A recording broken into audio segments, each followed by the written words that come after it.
Are we live? Is the audio working?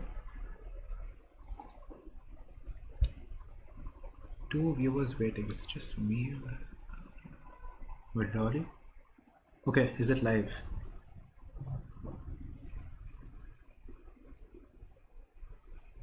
It's probably just me as a viewer, and it's 0.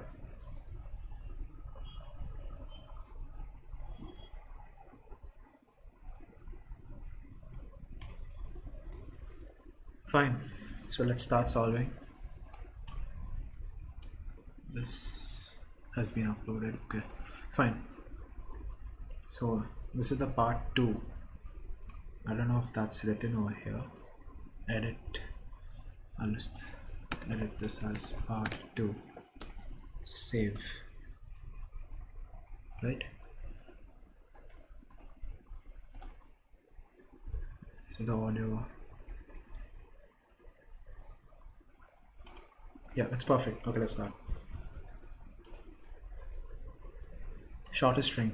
Given a string containing only ones and zeros, you can delete any 2 adjacent letters if they are different. Return the length of the smallest string you can make if you're able to perform this operation as many times as you want.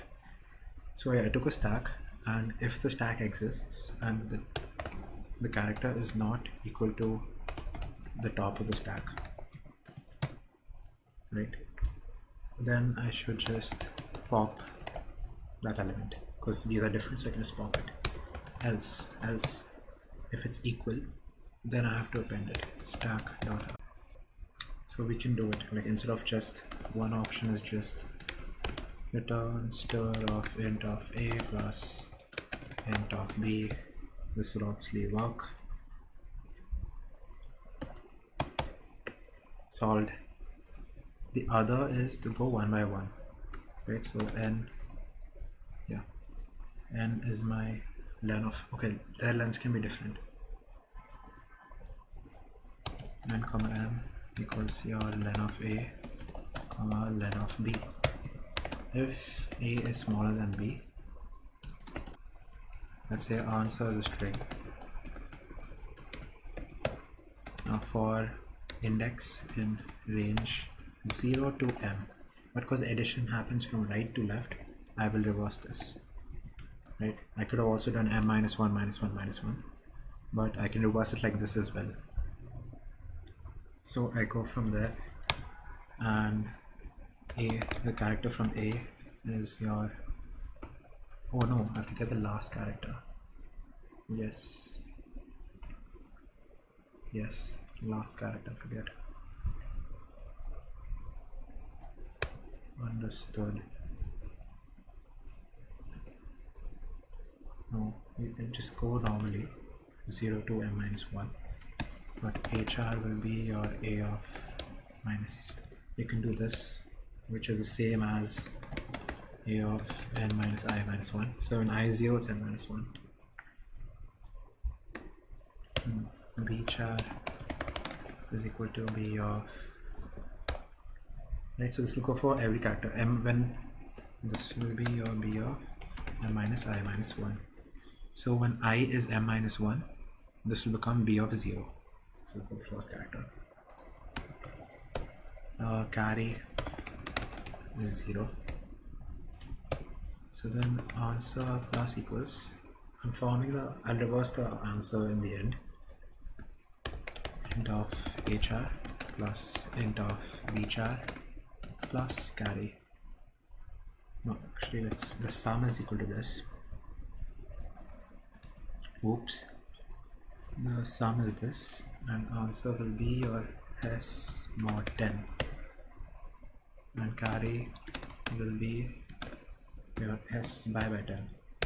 If the sum is more than 10, it will be carries 1, and this will give me the last digit of the sum. And here I have to convert it back to a string. So I got the carry for the next part, and I do this. So all numbers in B have been added. All numbers in B have been added. Carry is left. Right, carry is left. So I will add carry, and then I should add a.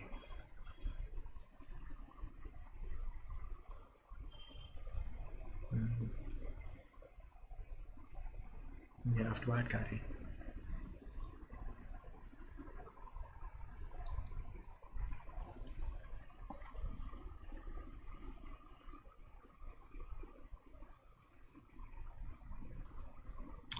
Okay, I have to basically I just have to add carry will be 1 at most. I have to add 1 to the rest of it, and I have to prepend that to whatever this answer is. So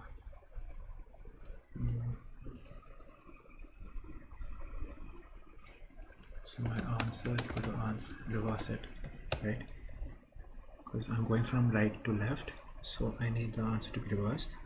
Now ideally I would just want answer plus equals a of your the first few characters.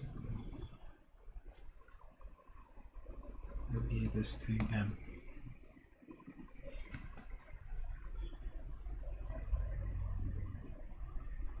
Because I went all the way to m minus 1, so you want to go till m minus 1 only. I think we want to leave out the last m character, so that's n is the length minus m. If I want to leave out range m to your n, hr equals your a of hr equals your a of I, s equals int hr plus carry.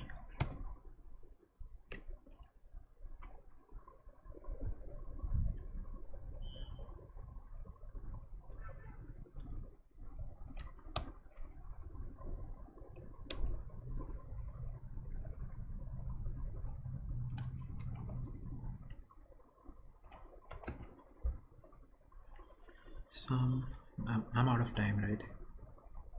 Oh, I finished the count. Okay, because of this. Yeah, quick. So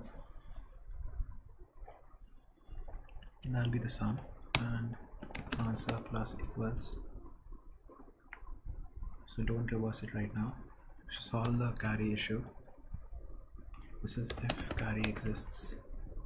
Then do this. Later you just do 1 equals instead of minus 1.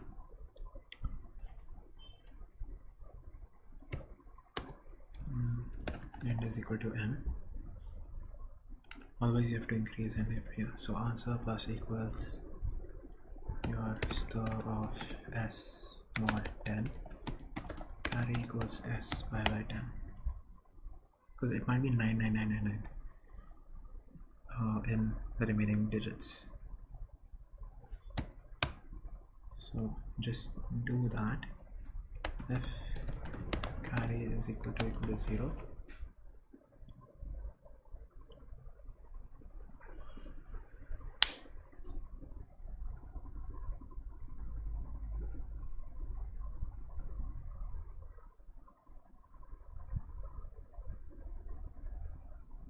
so I have a larger number and a small number. I added the small number and a carry is remaining.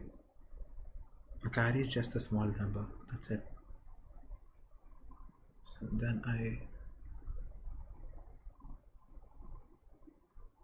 put the remaining part. So then I add that. Yeah, that's all I have to do. So this is the remaining number. I'm just adding the carry. And I'll just repeat this, right?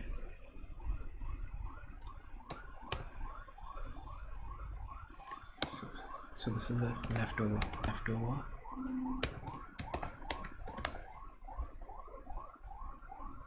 Yeah. In the middle of this, I can say leftover is equal to this. Answer, reverse the leftover.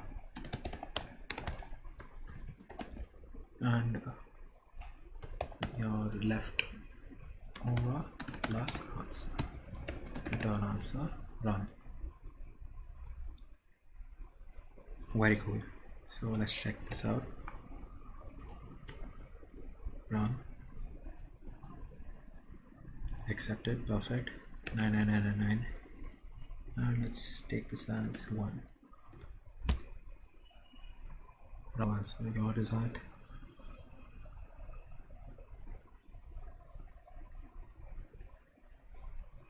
Really?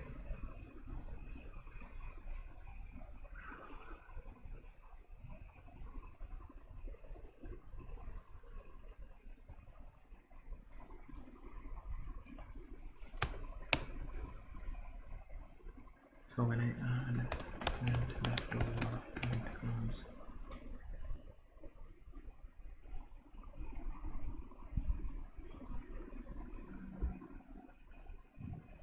0, 1, and then there are 5 points. I have no idea what they're doing here.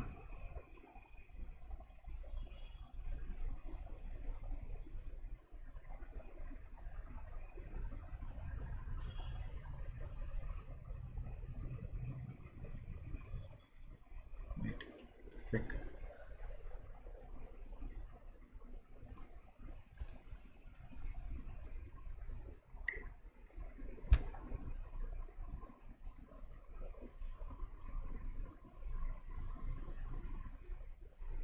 From M to N.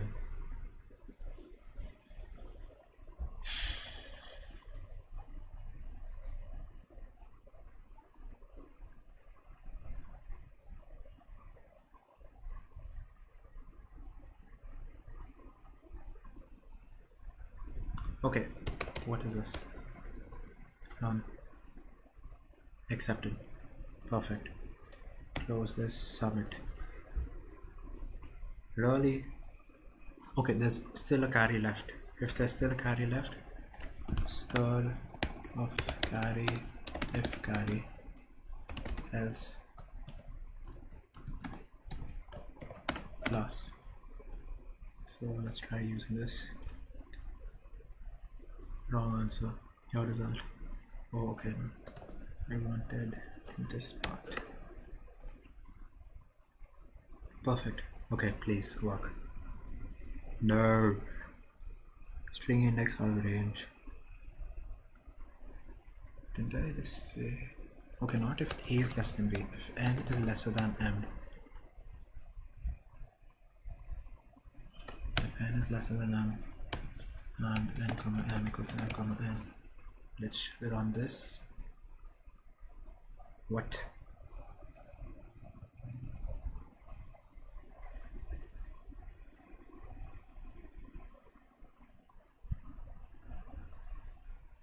Wait, so missing. If it was 405 and 39, it would work. Okay, it doesn't.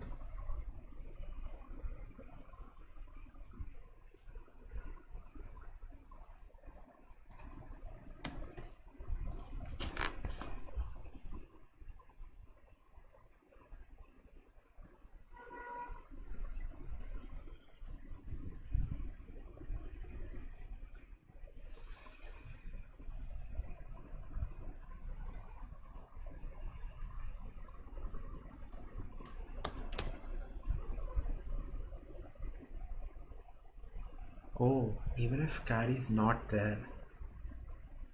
Yeah. Even if carry is not there. Now tell me it works. Finally. Okay, submit. Yes. I shall explain this later. I have no idea how much time passed. Let's see. Can I quickly go here and check? But what? Only okay, 16 minutes here. Wait, only 2 minutes? Oh, this has to be wrong. Okay, so 16 minutes. Quick. So you're given a lowercase, let's just review it. You're given a lowercase alphabet string text and add and another string key. Yeah, so basically both of these lengths are same and you have to offset each letter in text by you have to offset each letter in text by the difference of this by this index position of this. Not index position. Like if this is B, you have to offset by 1. If this was Z, you'll have to offset by 25. And the offset wraps around. So the letter overflows past Z, it gets wrapped around. Fine. So I stored the values of the ASCII values of small a and small b, which are actually 97 and 122. I didn't need to store them, but it's okay. Then I go through each character and text.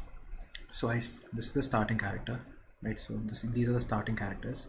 Then I have to calculate the offset. Offset depends on the key value. Yes. So how do we get the offset? We get the ASCII value of the key, and you subtract it from the ASCII value of A. So if this is A, then the offset is 0. If this was B, offset is 1. So as you can see, if it's A, offset 0. If it's B, offset is 1. So the new ASCII value will be whatever is the ASCII value of start plus the offset. Now this ASCII value might be more than the 122 Z. So then it wraps around. So 123 is actually 123 goes to 97. 124 will go to 98. So if it's more than Z, so then I subtract this difference. So suppose it was 123, so this will be 1. So then will be A plus 1 minus 1. Right? That's why this minus 1 is there, just to make sure that if you're 1 more than Z, you go back to A. Yeah, and if your ASCII value is not more than odd Z, then you don't do any of this. New ASCII itself is correct, and then you convert the ASCII value back to character. So this submitted and worked. Let's see other people's solutions. Alex Weiss. So he did this in a function, and then just iterated text and key one by one.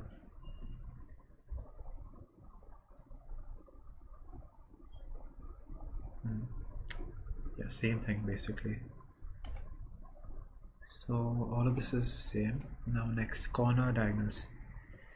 So given integer n, this question was framed a bit weird, but so given integer n representing nn by n grid, you have to cross out all elements which are on either this diagonal or this diagonal. So you have two principal diagonals, the left one and the right one. So if any element is on that, cross it out, and if you tell how many are left over. So very simply, if you check the case of 4 by 4, suppose, then these two diagonals, there is no common element. But if it was 5 by 5 or if it's 3 by 3, in 3 by 3 answer will be this x0x. So in 3 by 3 is a common element in the diagonal. How many elements? So you have to find out the number of zeros, the number of elements which are not in the diagonals. So total number of elements is n squared. Then in each diagonal there are how many elements? There are n elements. So minus n. But if it was odd, if in case it's odd, there's one common element, and you're subtracting that twice. So plus, you add 1 if n is odd, and I can just do that by doing this, else is 0. So this thing does that. I can just write this in a single sentence. Right? I can just remove this and just say plus 1 if n and 1 else is 0. Submit, and it works. It's solved. So now let's look at Alex's was, and same thing. Perfect. Next question, shortest string. So if there are two adjacent characters which are different, you can delete them. Yeah. So you want to return the length of shortest string. So what you do is keep appending to the stack. So I append while the new character is same as the top of the stack, keep appending. So I'm appending. Then I encounter a 0. Okay, so 0 is different from the top of the stack. So then I pop the top of the stack. So now there's only one element in the stack, and I'm over here, right? So this thing is 1 1 0 0 0. So I iterate character by character. So first stack is 1, then stack is 1 1, then stack is just 1, because 0 is different from 0 is different from this, so it gets popped off. Now I'm over here, so then it'll become empty. Then I come over here, and this becomes 0. So this is how the stack goes. So that's it. For each character in stack, if the stack exists and the character is different from the top, pop it off, else you append it. This should be the same. Oh.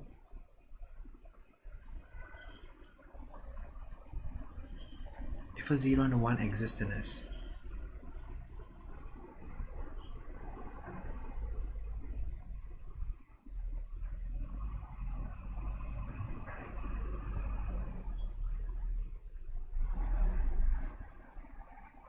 if a 0 and 1 exists in S, it's also supposed to find two of them.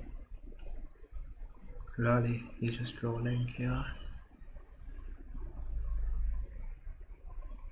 So if S includes at least a 0 and a 1, then there has to be a pair of them next to each other, correct?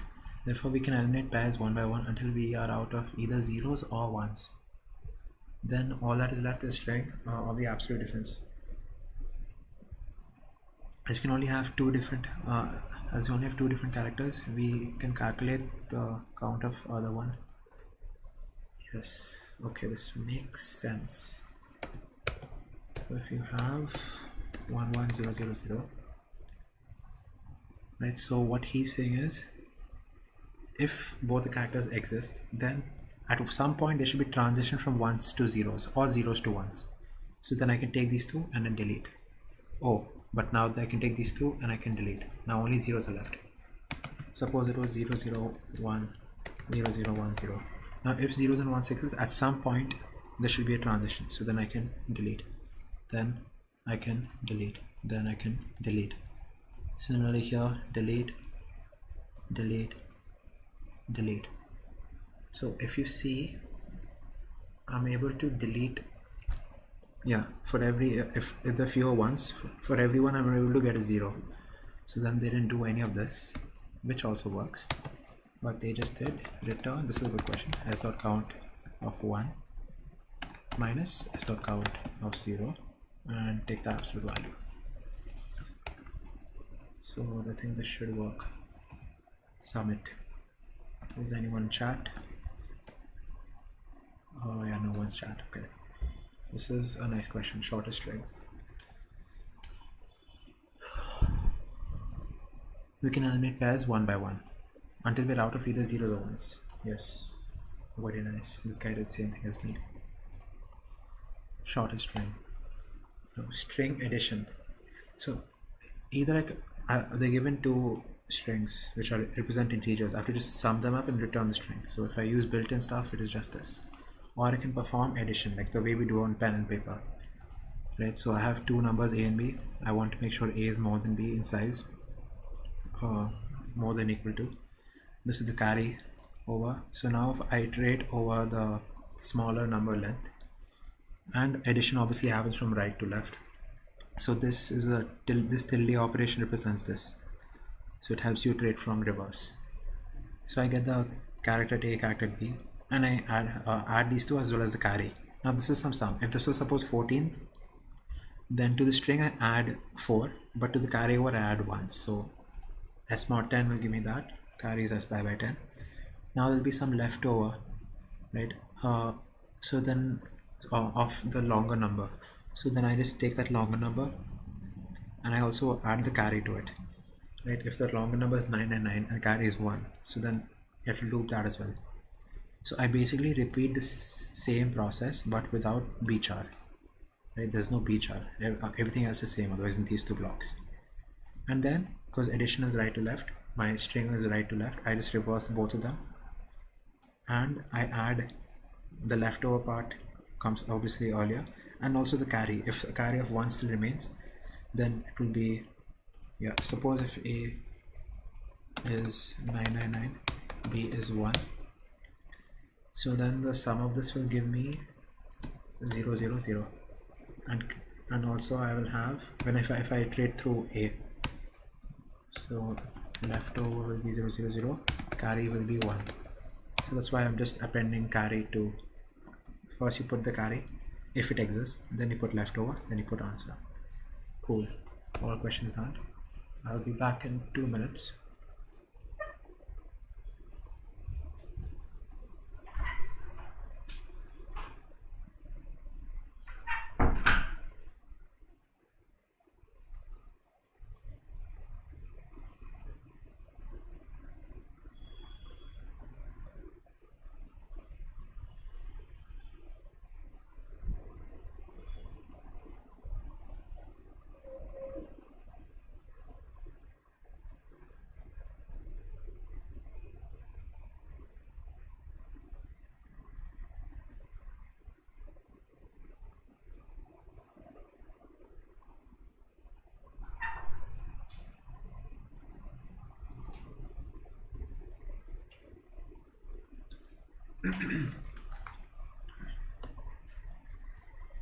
Okay, I'm back.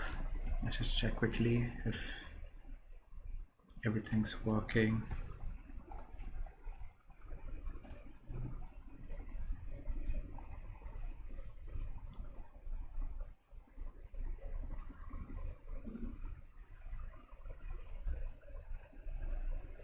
Yeah, fine. So let's go to the next set of 4 questions. Start. Given a list of lowercase alphabet strings, return the length of the longest contiguous sublist where all the words share the same first letter.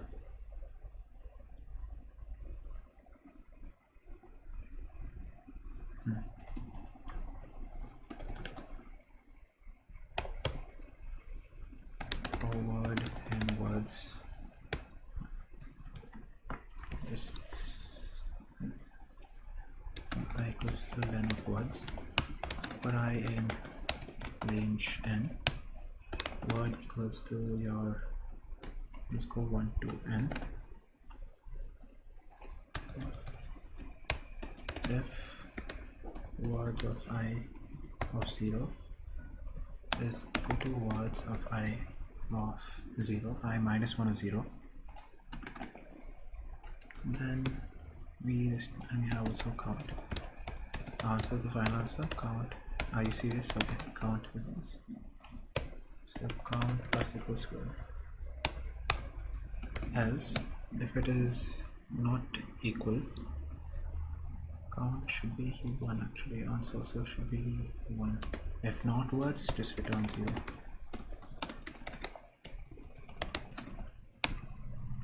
Yeah, so if it's equal, increment by 1. If it's not, then update your answer, max of answer comma count, and set count back to 1.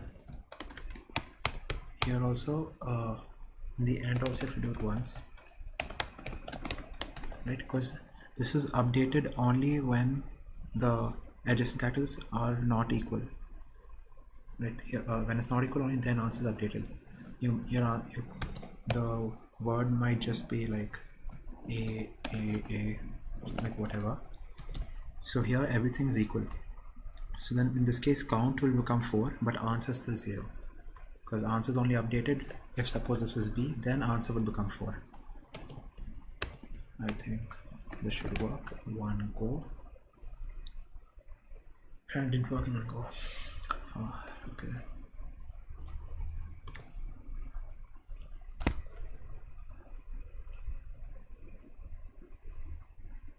Done.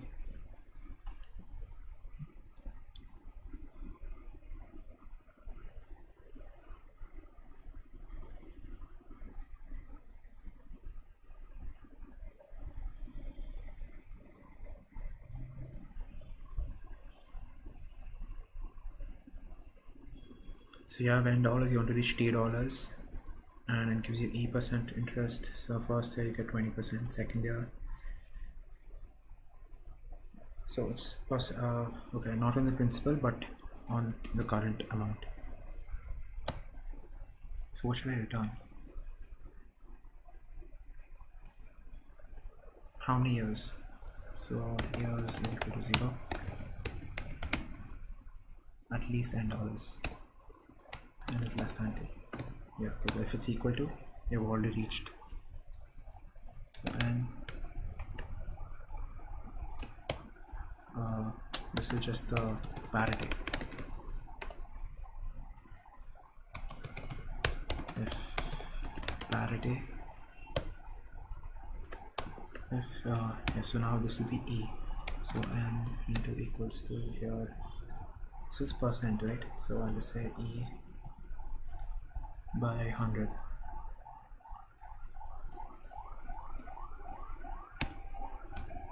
E, let's make it E by 100. O, I'll make it O by 100.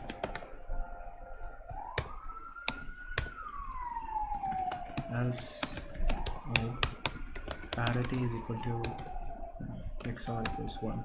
Because if it's 1 it becomes 0, if it's 0 it becomes 1. Return years, and here obviously your years plus equals 1.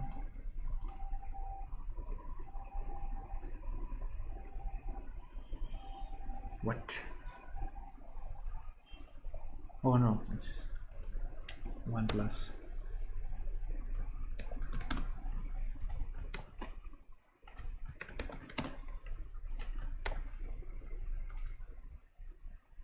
Cool.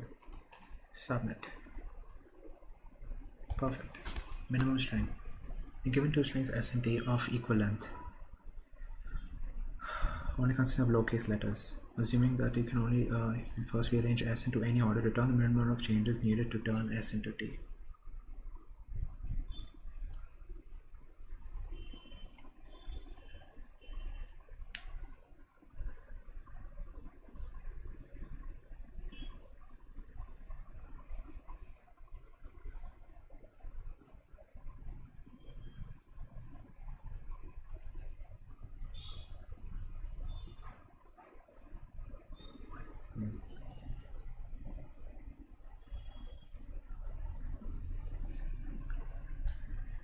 Assuming that you can first rearrange s into any order. Okay. Return minimum of changes needed. Okay, so what you can do is fine. So it's just nothing but the difference in the yes. So any of the same character, just match it because you can rearrange it any order. So if h and h exists, cool. Now if L doesn't exist, then you have an issue. And because there are only 26 letters, this is actually just O of T. It's O of T. Right, so chars and S. Let's check the characters in S. No, but I need the frequency also to be same.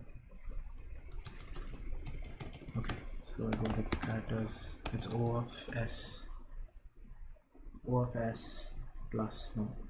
O of S plus O of T, but because both are, yeah, they're both linear. Fine. So I can actually use counter, but it's okay. Char in S, F char in freak char plus equals 1, else freak char equals 1. So I got the frequency vectors in S. Now for character in T, if character in freak, and here let's say the answer because I can rearrange anyway, right? So I just need to see the difference in the counter dictionary actually. If character in freak, then frequent of character minus equals 1. If frequent of character is equal to 0, so we are out of that character, so I should just delete that character. Delete frequent of character. Else answer plus equals 1. Return answer. Submit. Accepted. TV shows. Given a list of strings, shows, and list of durations, and teacher K. Okay, so the show and duration is in the same order. Return the total duration watched. Return the total duration watched of the K most watched shows. Okay. Yeah, so I just sorted and summed the last of the first K, that's it. So the two most watched shows is the top two most shows are okay.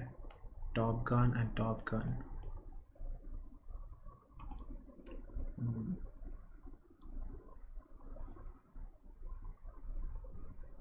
Okay, so for each show I should get its actual duration into a list. Right, and then I should sort it. Yeah. So again you use dictionary of and let me sort. Yeah. So show duration select for show and shows. Show duration. Show duration of show is equal to show duration of show dot get. Show duration dot get. You want the value of the key show. If it does not exist, the default is 0 plus so I can do I equals to your len of shows. to n equals len of shows. Each thing's duration is given. Yeah, so for I in range n, the show is equal to your shows of I, and dur is equal to your durations of I. So I update that thing. Now I just get all the durations, and actually you can use a heap, right, to get the top k durations. So then the complexity using heap would just be big O k, no, n log k. Yeah, but right now I'll be just sorting this entire thing. Okay, I'll show both. Get all the durations. So finally, what are the durations? Does show the dot values. So then I can just do does dot sort reverse equals true. This is actually overkill because this answers for any k, even for values of k more than what is required. So this is the big O of n log n, right? Because if all shows, like if there were no repeats, then the number of unique shows would be the length of shows n, and the number of durations would be also n. So then you just return, because I've reversed it, the sum of does up the first k, and this should work. And it didn't work. Okay, I'll just convert this to a list. Accept it. Submit. Perfect, and it's quite fast. Okay, finish the set. I took time and now all of them are fine. Pied Piper.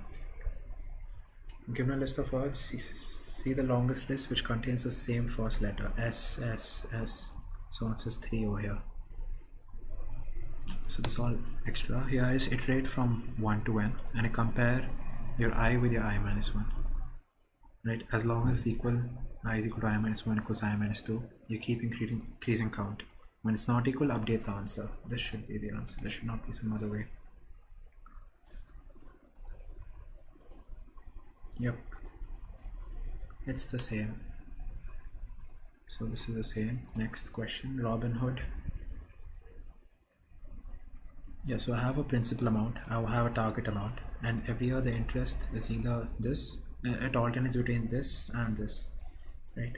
So interest is nothing but 20%, so I have to multiply 100 by 1.2. If it's 10%, I have to multiply 100 by 1.1. So to ensure the alternation, you can use parity, like the parity of the bit. If it's 1, I will multiply by E. If it's 0, I'll multiply by O. And by doing XOR, it keeps flipping from 1 and 0. So I keep multiplying n by this, and I increment years. This should be the best way.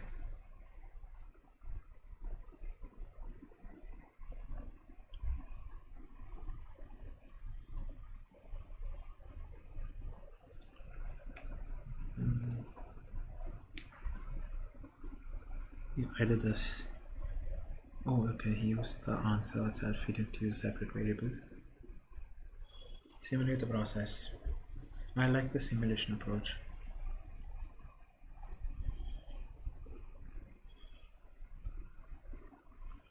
But the simulation approach is O of n. And this approach is, I think, O of 1. Constant time, yes, with math.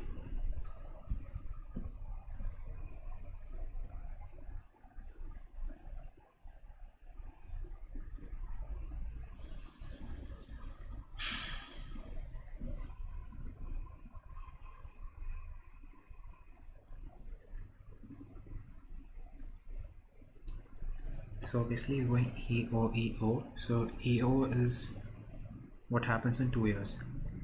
So how many times you have to multiply by EO? Right, so T equals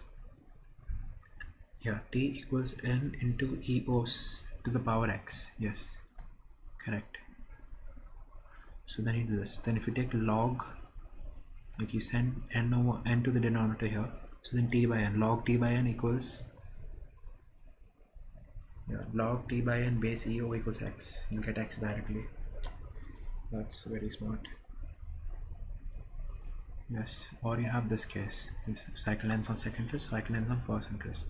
So you have this, and you get n by o. So then it'll be t by no, and yes, perfect. Using logs. Nice.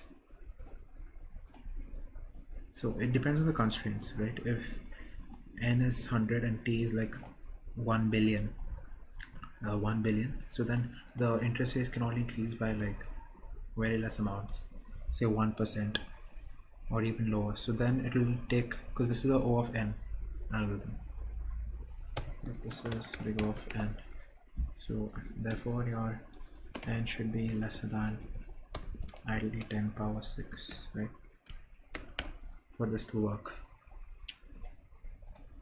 Next question, minimum string. So you want to convert s into t, and you can replace a character with something else,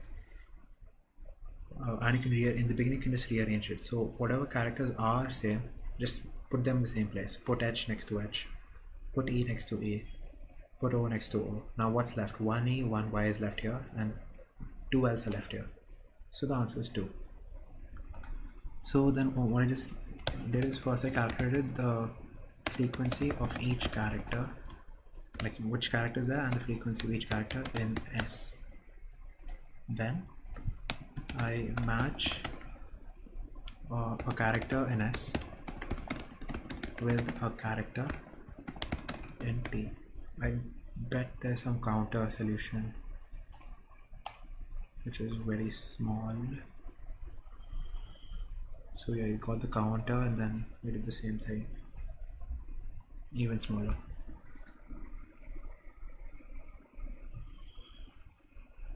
So count the number of occurrences of char in each string, then sum up the difference in counts for each character. Time complexity and space. Why does this work?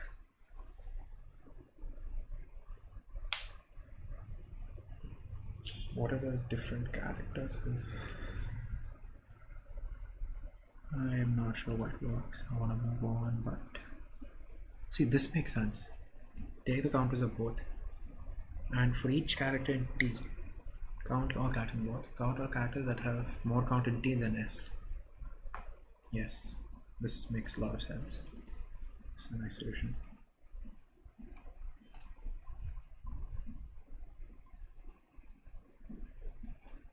That's a nice solution.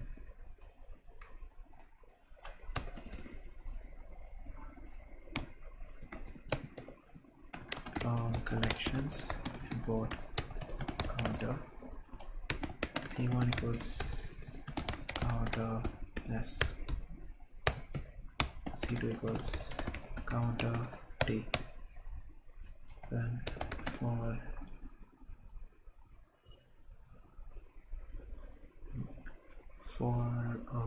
key n, for k in c2 dot keys, right? Because each of the, yes, okay, in c2 category, this is nothing but a character. Answer is equal to, answer equals 0, answer plus equals max of 0 comma c2 of k minus c1 k. If there are more characters, like if t has 2 l's and s has 5 l's, then that's extra, so we should not penalize that. So that's why you do max with 0. Return answer, submit.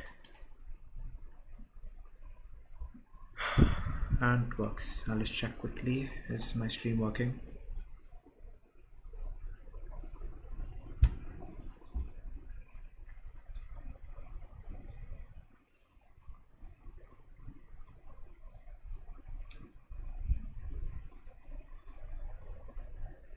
Okay, it's working. Next question. Given a list of strings, this is fine, I feel. It's the same stuff.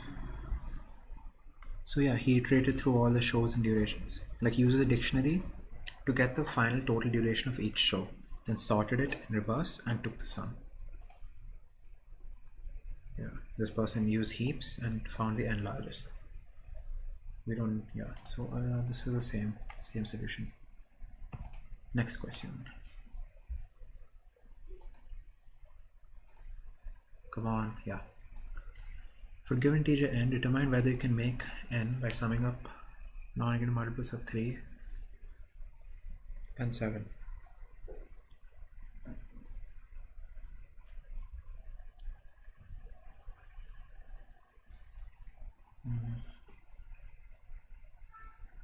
Interesting.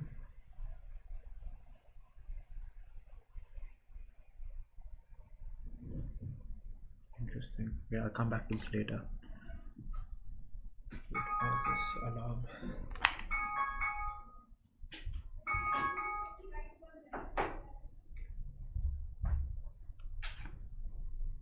Okay. Given an integer n, return whether every rotation of n is prime. Whoa. What?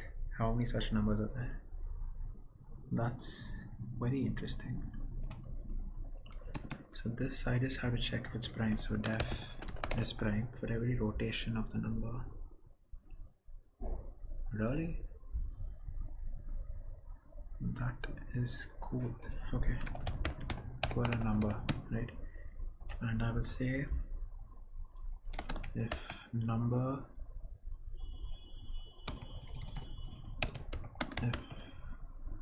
is equal to 1, return false. If num is equal to 2, return true. If num, right? If num mod 2 is equal to 0. If it's an even number and it's not 2, you return false. Else, now we know it's an odd number.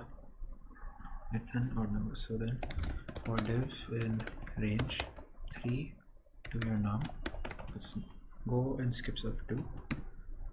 If div mod num mod div is equal to 0, return false. Return true. So if it's 1, false, 2, true. If it's even, false. Now it's odd. If it's divisible by any odd number, we only need to check up to, we actually only need to check up the square root of square. SQRT is nums 0.5. So I'll just do SQRT plus 1. So that's why this gives this prime function the time complexity of square root of n. So now if we check all rotations,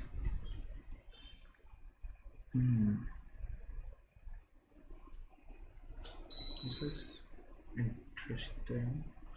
I can convert the strings and do it. String is equal to stir of n.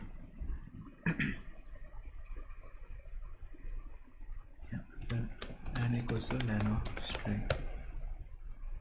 For I in range n, new string will be rotation is what exactly?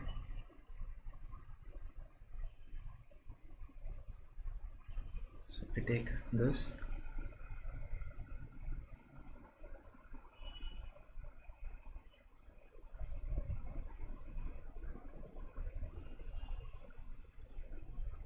No, so what is rotation? Actually mean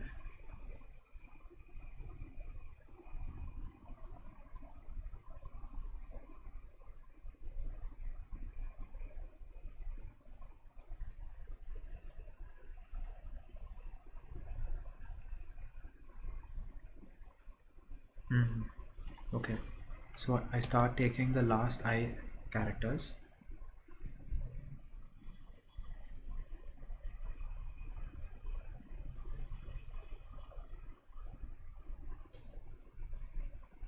Oh no, I can just take this as Si plus S of I. That's a rotation. But what is, let me just check if I have a string. Okay, perfect. So I think this is the thing. Now if is prime, if not is prime of new, then I return false. If even a single rotation is not prime of return false. Run.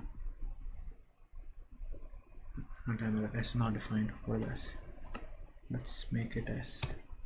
Run. String is not defined. Oh my god. Okay, chill. Oh, convert this to int.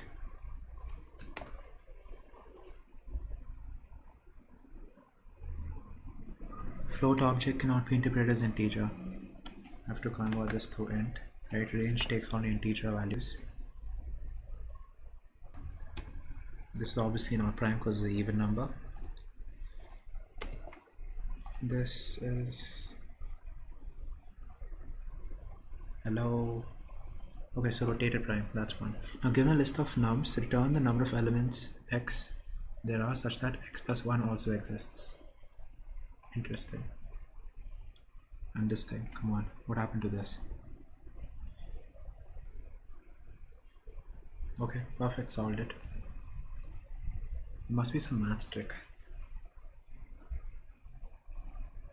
This should be, I don't know. Now x and x plus 1. Like, I can just sort it.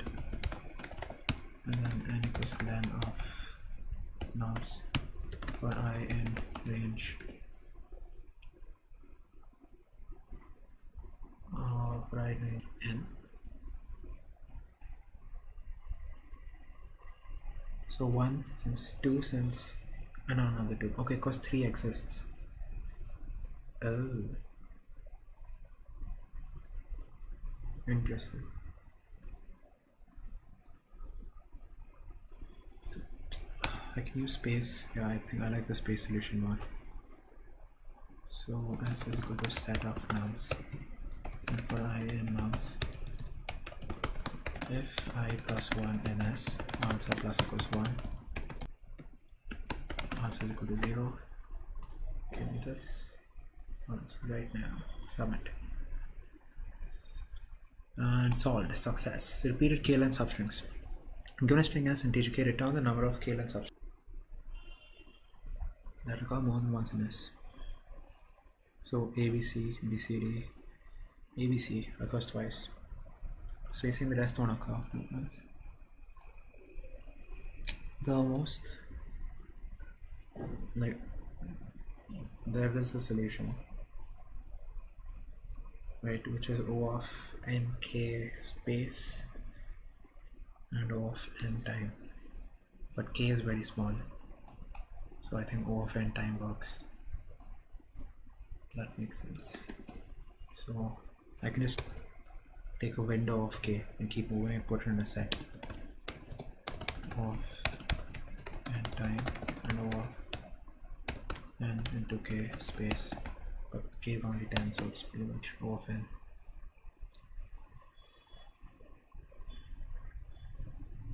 If it already, what is it? Return the number of that occur more than once.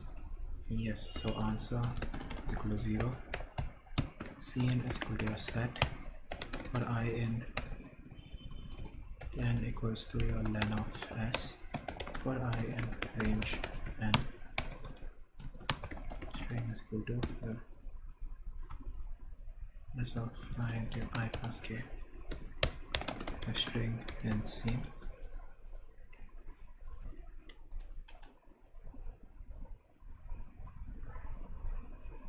Accepted. No.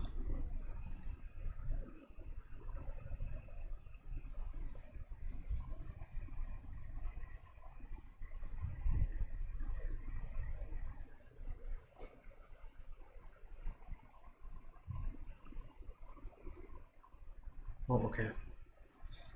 They don't want to count it twice.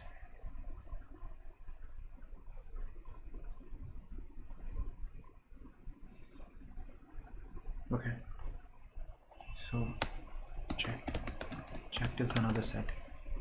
If string in scene and not in checked dot add string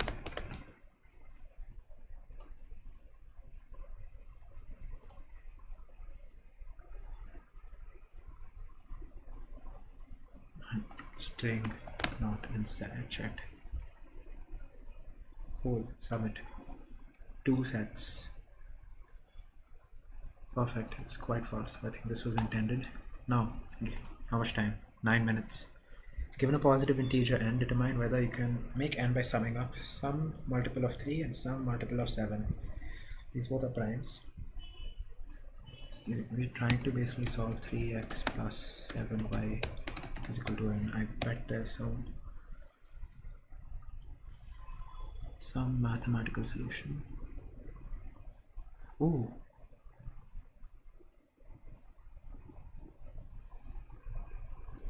Is it always true?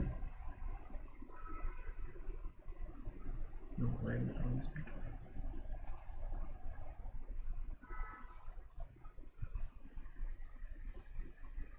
So what is an x non-negative multiple? Non-negative multiple. So small 3, 6, 7 is possible. 8 is not possible.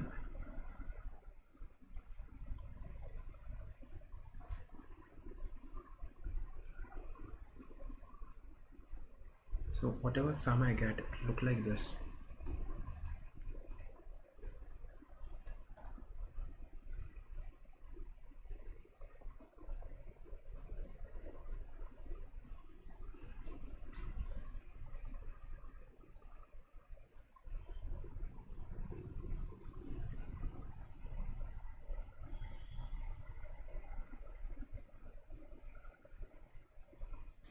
And that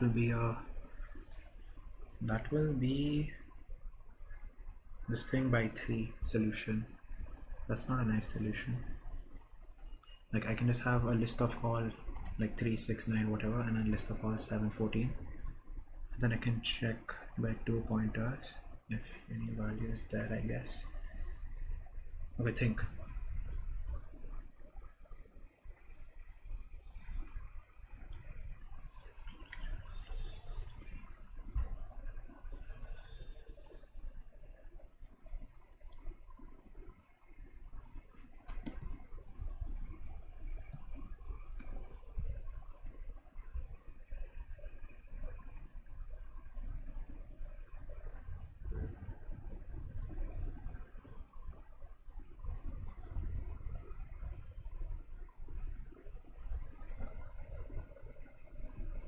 Right. So if I have this, I multiply this by 7. I know n. If I multiply this by 7, I'll have 21x plus 49y is equal to 7. And if I multiply it by 3, I'll have your 9x plus 21y is equal to 3n.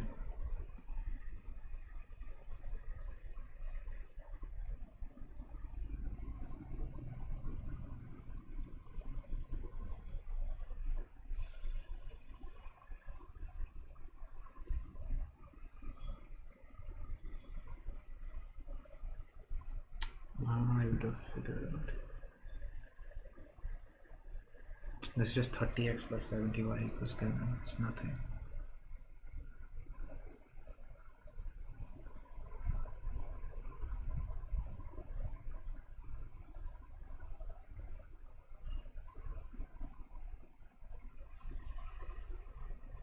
By 3, 3 by 7, 1 by 3, 7 by 3, 3 by 7. No. Okay, quick.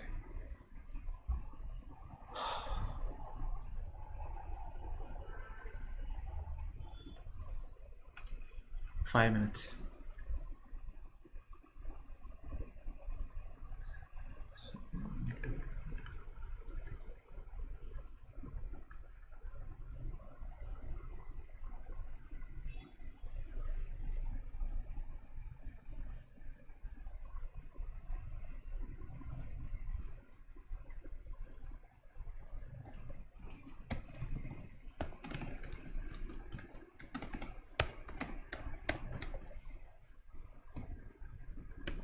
So n minus 7y must be divisible by 3.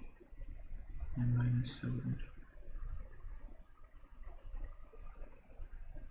I have n, and so this solution is at least n by 7. That's good. That's 1 billion by 7, which is not good.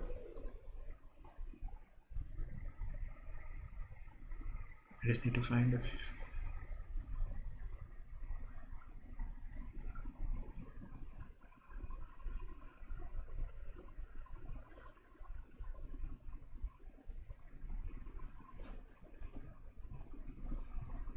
what is the remainder of this? Yeah, that the remainder of n will divide by 3. So if n mod 3, and then we are going to check 7 mod 3, and I will see if these two, if n mod 3 is divisible by 7 mod 3. Mod 3 is smaller than 100.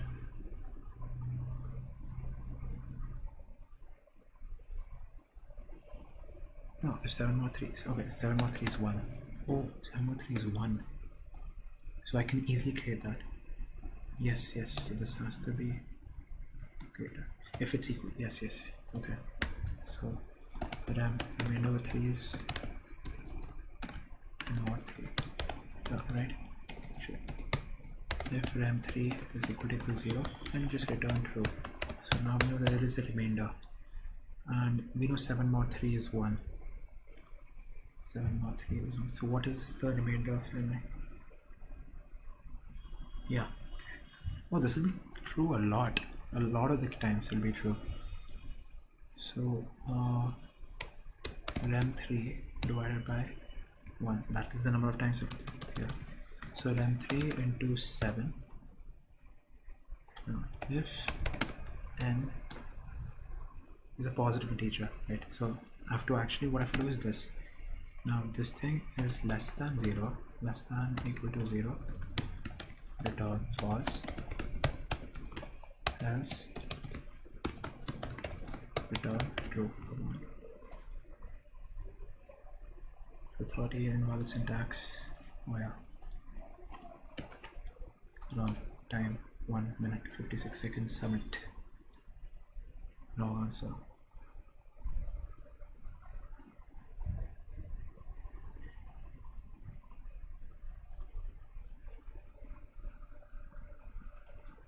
Then what I should do is your rem7 is equal to n mod 7. If rem7 is equal to 0, return true. Else, what I can check, like else I will just do n minus 3x. So n minus 7y, n minus 3 by 7, n minus 3x by 7. So 3 mod 7 is 3, n mod 7. Return true. Else n minus rem7 into 3, that is less than equal to 0. Here we can't do this because the remainder of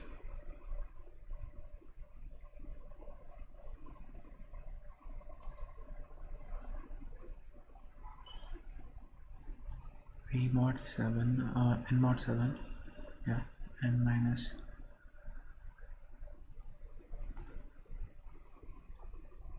remainder is 3.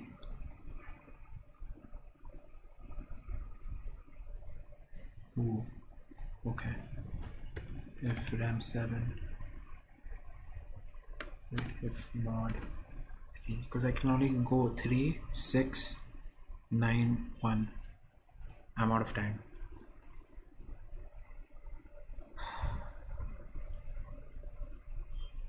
So if this is the case, then this is mod 7 minus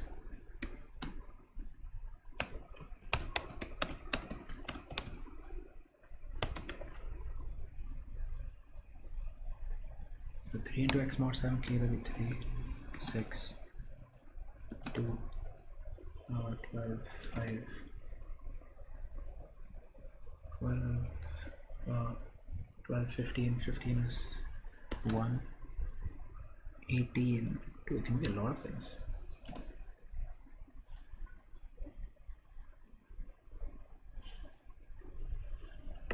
3, 6, 9, 12, 15, 18, 21, 0, 24.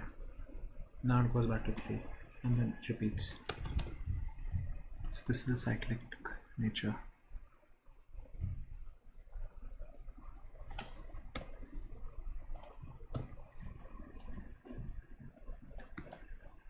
One, two, three, 4, 5, 6. Oh yeah, it literally becomes everything.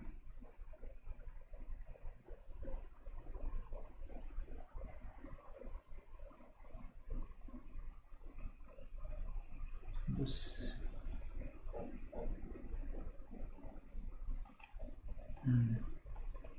yeah, so these are the rems. Rems is equal to this, like we know that,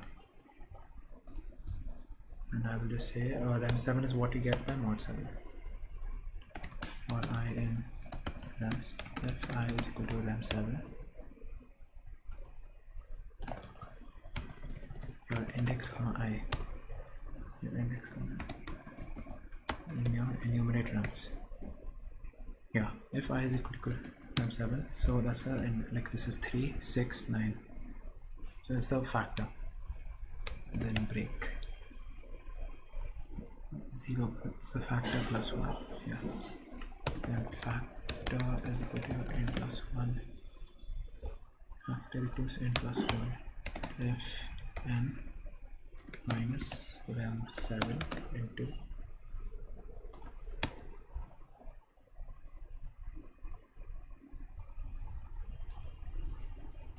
n minus factor into 3 is less than or equal to 0.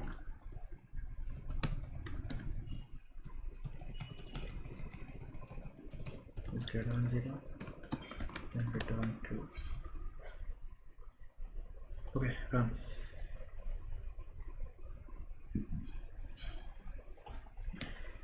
This was not adequate. Submit. Accepted. 95%, not bad. Okay, we'll upsolve these. Rotating primes. Given integer n, return whether every rotation of n is a prime. So for rotation you have basically 1999. Then what you do is you take 999 and put this in the back. Then you take 9 and put this 19 in the back.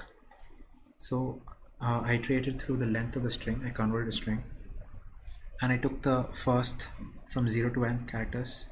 Then I take 1 to n, then 2 to n, 3 to n in the beginning. And this, so if suppose I is 3, I'll take 3 to the end plus 0 to 3. Exactly. So if it is this, and my vertical bar separates it, first vertical bar will separate like this, then vertical bar will separate like this. So it will make this the first part, and then it'll append this part. Then it will do this. This part is si into n, and then it will append this part. So it will keep iterating like this. So that's how I'll get the rotation. And for each rotation I will check if it's prime, and this prime function is standard. Here it takes square root of n complexity. So if the size of the number is, it depends on size of the length of the number, it's actually n square root of n, this entire solution, because for length of the number, not size, length. Yeah, so it's bigger length of number into your square root of the max number of say number, that's it. Right, so this is the bigger issue. This is because if the length, if the 100-digit number, if it's 10 power 100, this length is just 100, but square root of 10 power 100 is huge. Fine, so I think this should be the correct solution. Consider a rotation of n, you can convert a string and then take slices. Perfect, same slices. To check if a number v is prime, we check whether d. Yeah, so he's checking for every divisor. Yep, the same thing. So this is solved correctly. Rotating primes, counting plus plus. Here I just if we have to check for how many elements x plus 1 exists for x. So store everything in a set, and then for each number just see if I plus 1 exists. O of n time and space. Yeah, same thing. Now repeated k-length substring. So here again this is O of n time. Yeah, O of n time and O of nk space, because I'm storing every substring of length k in this. Like if there are n minus k plus 1 substrings of length k, so my space will be k into n minus k plus 1, but my time should just be n minus k plus 1, which is O of n. I think this should be right. So scene, yeah, editorials, let's check. Yes, this loop takes all k substrings, stores and lists. Now the problem becomes easy. Count the number of elements in that list whose count is greater than 1. Yeah, this person just uses counter. Is there a shorter way? Nope. So this is the set of all substrings, right? Set of all substrings from n minus k plus 1. You put take that list and put it into a dictionary of counter. And yeah, this is nice, one-liner. Cool. So these 3 questions are solved. 3 and 7. So here what I did is, so we have n is a multiple of 3 plus a non-negative multiple of 7. So I took 3 cases. X can be, 2 cases, 7y by 3, and y can be your n minus 3x by 7. So this case, this is nothing but, so for x to be an integer, n minus 7y must be a multiple of 3. For y to be an integer, n minus 3x should be a multiple of 7. Yes, so now for this n minus 7y to be a multiple of 3, same thing as the remainder. If you take the remainder with 3, it will be 0. So n mod 3 minus your 7y mod 3 is equal to 0, which is nothing but n mod 3 is equal to 7y mod 3, right? And n mod 3 I called it rem 3, and 7 mod 3 is just 7 mod 3 into y mod 3. 7 mod 3 is 1, so this is just y mod 3. Similarly, if you go over here, you get the same thing. So rem 3 is this. Yeah, so y, if rem 3 is 0, if it's 0 by 3, it's return true. Else what did I do?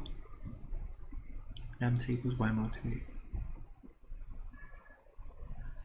I found the smallest factor, I think. Rem 7 is n mod 7. This is the second case. I just want to see, is this the actual intended solution? Oh my god. No. I just calculated the possible values manually. 12, 13, 14 are possible. So any number greater than or equal to 12 must be possible. Oh. Wow. Exactly. I had made that comment that a lot of the values be true. 12, a factor of 3, 13, 7 plus 6, 14. Yes, and now I can just add 3 to this, add 3. So all values after 12 are possible. And the beginning, 3, 6, 7, 9. Beautiful. Wow. This is really nice. Suppose this. If m is greater than or equal to 3, we can replace m with m minus 3. Yeah. And k with k plus 7.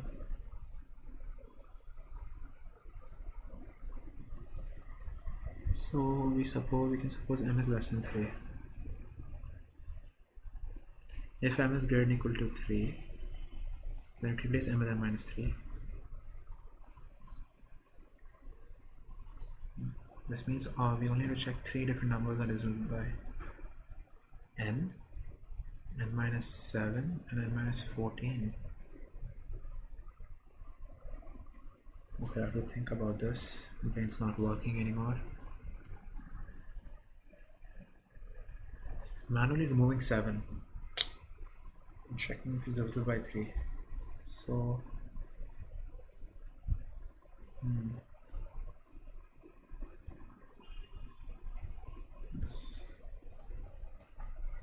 manually removing 7, checking as well whether that is a perfect number or not. Okay, so if n is divided by 3, also I'm return true, because while n is greater than 0, constantly incrementing by 7. This is an O of n solution, and yeah, this should take a lot of time. Minus constant time. Let's try submitting this.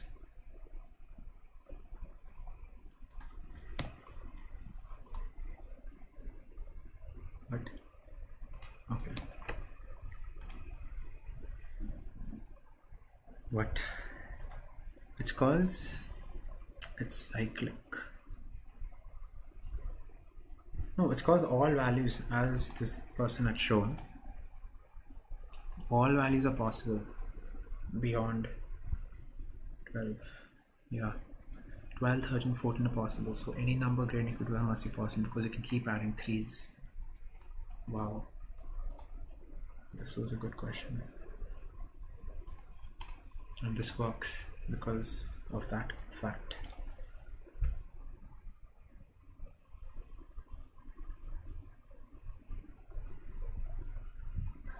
Replace m with m minus.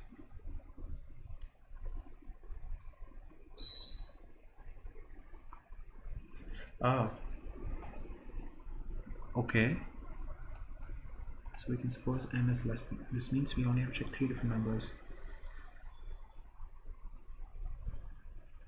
M is less than 3. We know m is less than 3, so that means you check when m is 0, m is 1, m is 2.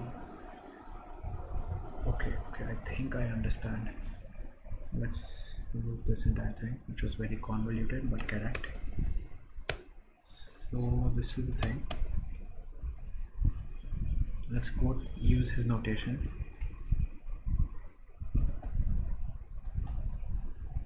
Right, so this is the thing.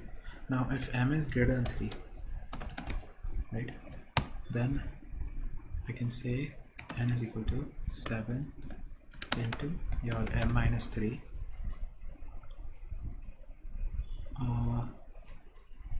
yeah, so plus, so now 3 into 7 is left, plus 3 into k.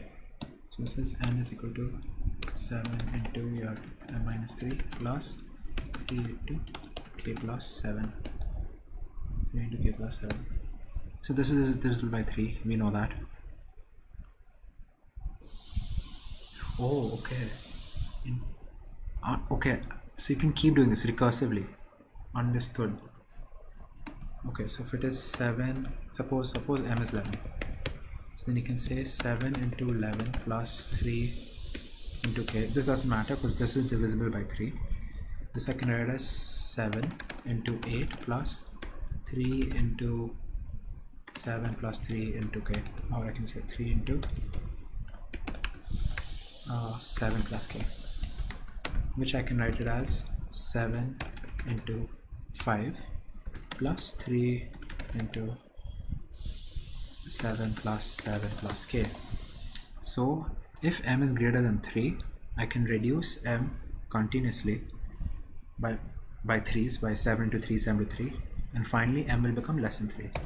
So finally in this will be your 7 into 2 plus 3 into something. So now if I take this back here, yeah, this part is divisible by 3. Now this is what n is equal to, right? So yes, this part's anyway divisible by 3, so remove that.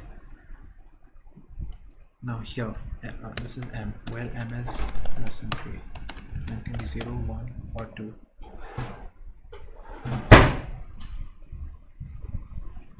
So yeah, that's what now makes sense.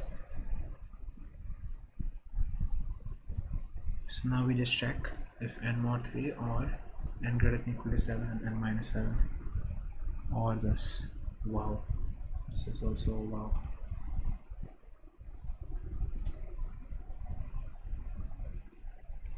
So then we just check if n minus 0 is divisible, n minus 7 is divisible by 3, and n minus 14 is divisible by 3.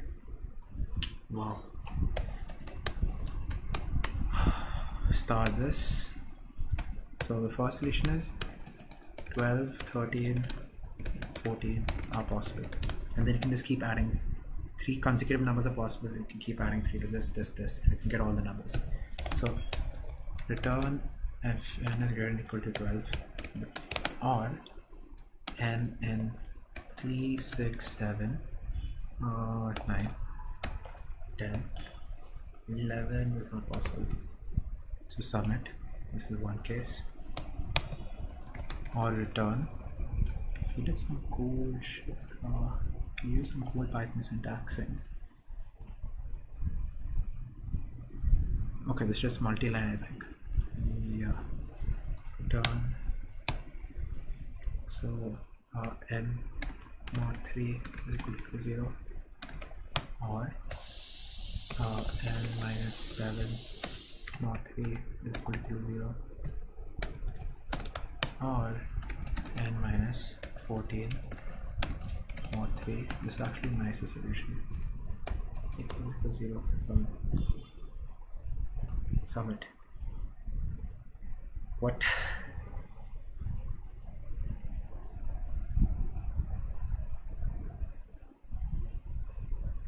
Oh, and we need n is greater than or equal to 7, because this is minus 6, and minus 6 mod 3 is 0. N is greater than or equal to 14. Submit. Yay. Okay, live stream.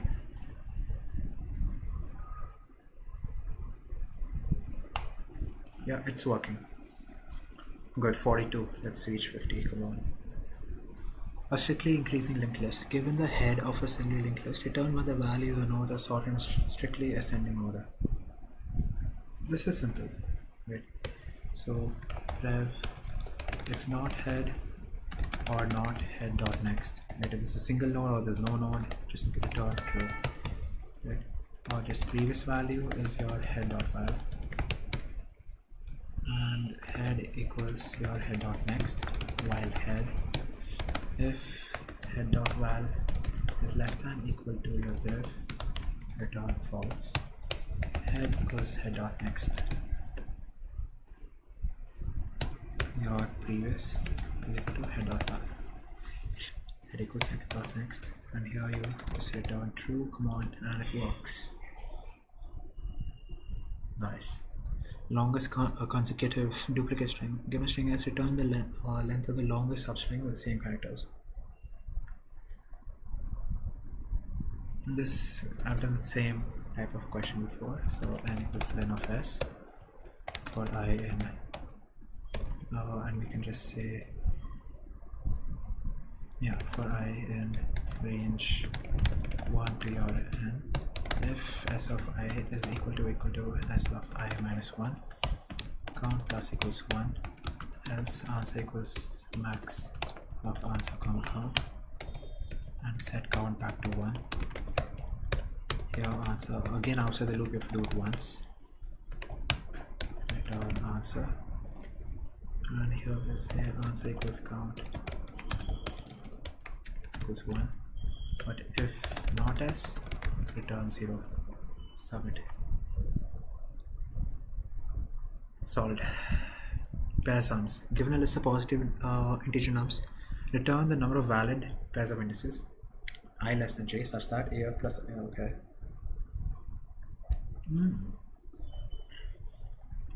It's n is less than equal to 10 power 5, so n square is not possible, either n log n or n. return the number of valid pairs of indices I less than j. Oh, 1 second. Yeah. So when is sum of two odd numbers? If it's an even number, we need a number of odd numbers. If it's an odd number, we need a number of even numbers. Yes. If a of I is an even number, we need all the odd numbers beyond I. If a of I is an odd number, or we can just calculate number of evens and odds, just multiply them.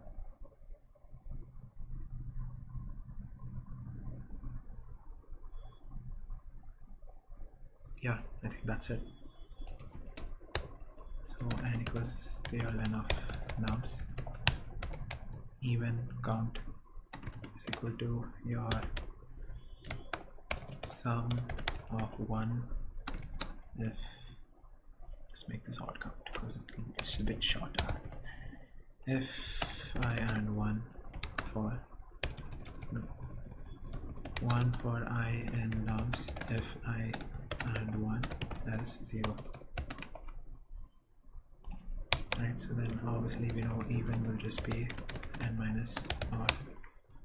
Return even into odd. If I got two even numbers, two odd numbers, I can two even numbers and two odd numbers.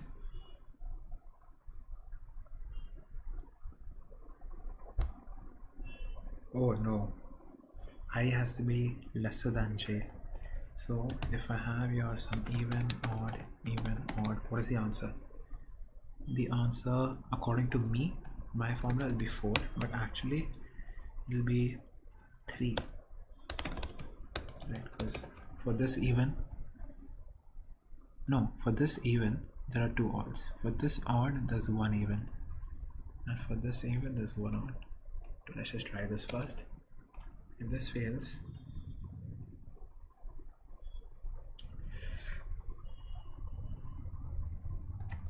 no, what am I doing? Just I and 1, that's it. There's no if else statements. Accepted. Let's try some.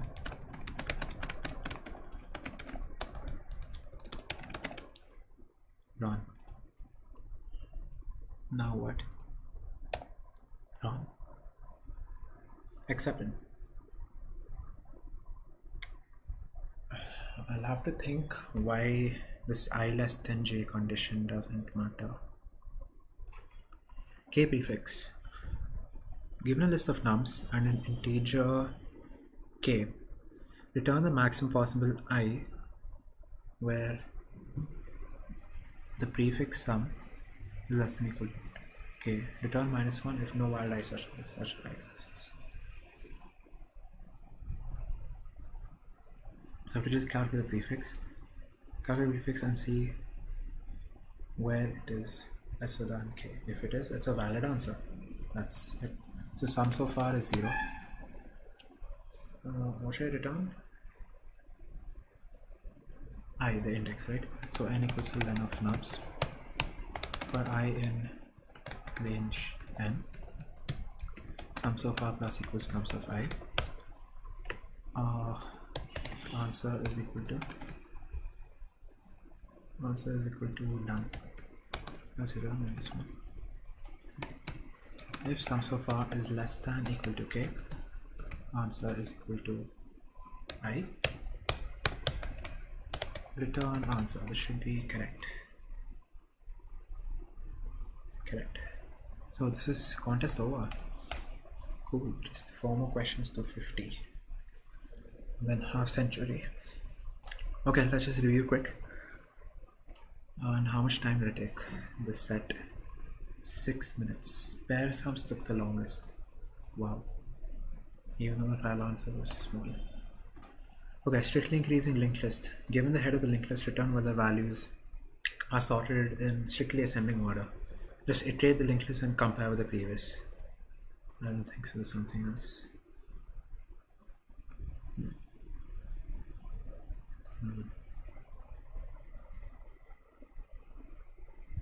So then you do this. You just the previous let previous just be the really large negative number. So there are fewer lines now. Sum it. Very nice, right? You don't need all this lines. Perfect. Longest consecutive duplicate string. This is also very direct. Yes.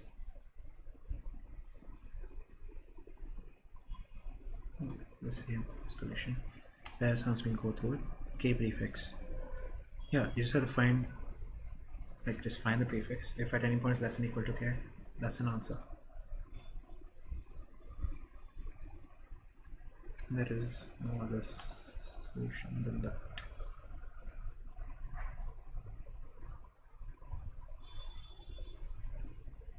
This is direct. Pair sums.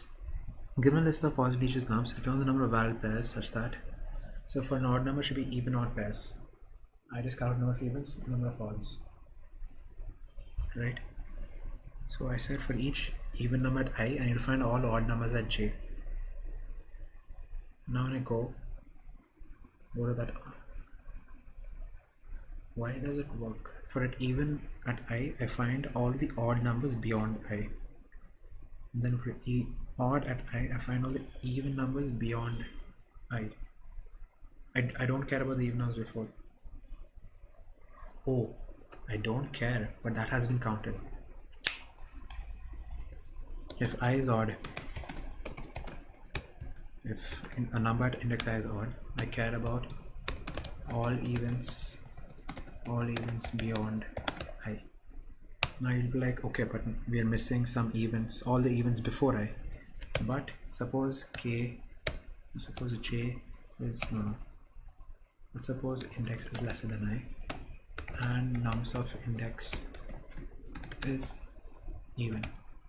Then for when we were at nums of index, we counted this odd number. So if I is odd, we take all the evens beyond it, and the evens before it has already been counted. Perfect. It should be that.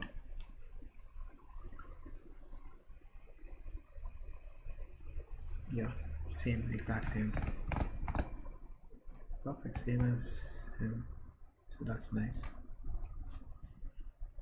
Let's start just checking if this is working.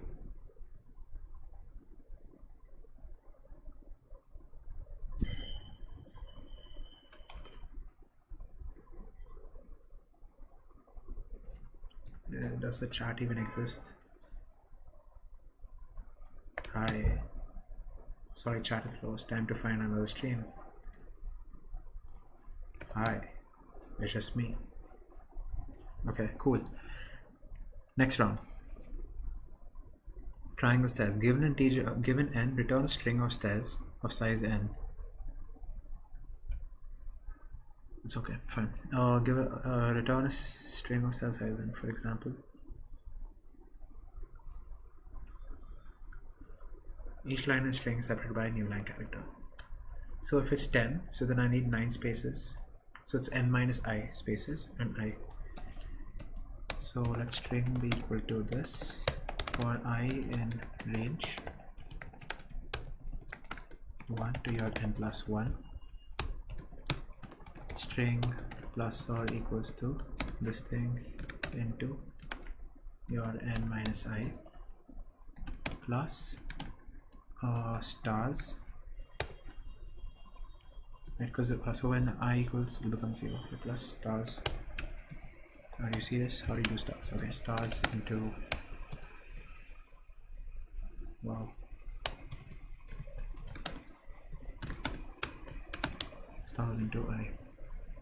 Yes, and I should also do string plus. Okay, here itself I can say plus backslash n. Return string, submit, and it's correct. Hello, work. No, what?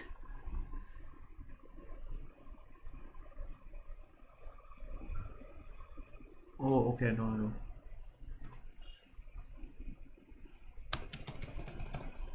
Row string plus equals to row. None.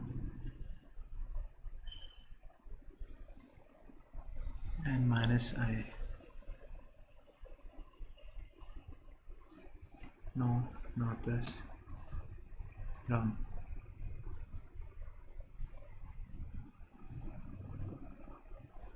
I is 1, n is 4, so I do 3 spaces. 3 spaces and that. How is this wrong?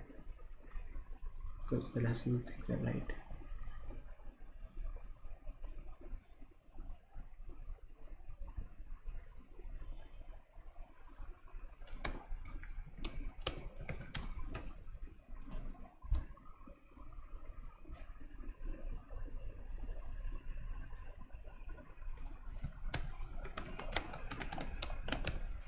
Print I minus I comma 3 comma 1. Exactly, their sums are equal.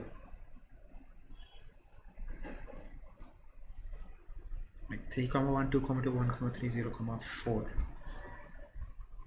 So then why is it not coming?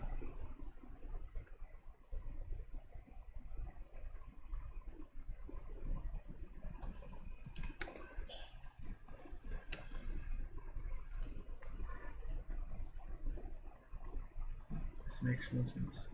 Wait, let's check it out on VS Code. I don't think so my screen will record VS Code, but so close this. Quick. People can't wait. N equals 4, okay, n equals 5, anything, pi, a dot pi, return, or I'll just print the string. It's working perfectly. N equals 4. Okay, on VS Code it's working perfectly. I'll chuck the last backslash in, and now it's working. So that was the issue. Okay, the issue was the last backslash in. Solved. Common words. Given two strings S0 and S1, each representing a sentence, return the number of unique words that are shared between the two sentences.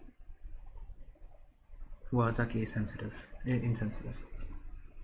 So I can just say S0 dot lower as equals to S0 dot lower to make it as the case insensitive.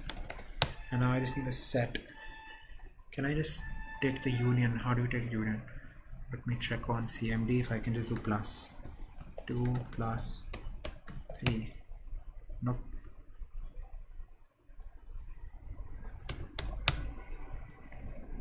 Is 2 and okay, how do you do union of sets? Or I can just iterate and add one by one, but I want to know how to do union of set in Python. Intersection is just and. I want to do union without the union function command. I can do a dot union. Is there any shortcut? This is the union operator. Cool. So return length of set of S0 lower, like let's just make it a list. Dot split set of S0 set of S1, and this should be the answer. Beautiful. And it's wrong. Return the number of unique words. Oh, okay. So I think they mean this plus len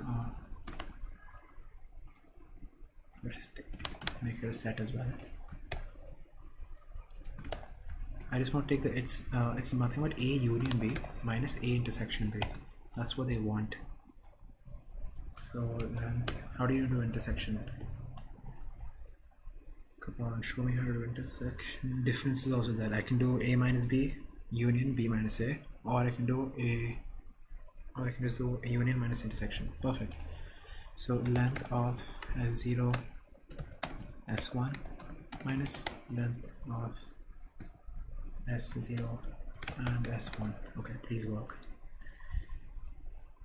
What? Why? Hello? It's me. So these are my sets.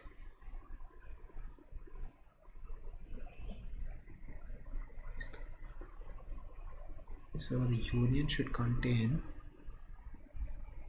hello oyster world is not hello yours is. So what does it want? Only the word world and oyster shall be in the two sentences. Oh, you common words. Then why is it return the number of unique words that are shared? Okay, not unique in each set, but the shared words. That's it. Answer was the shared words. That is just this summit. Like you just do intersection. Cool. Next. Minimum cost sort. Given a list of nums, return the minimum cost of sorting the list in ascending or descending order. So the two cases. The cost is defined as the sum of the differences between any elements old and new value.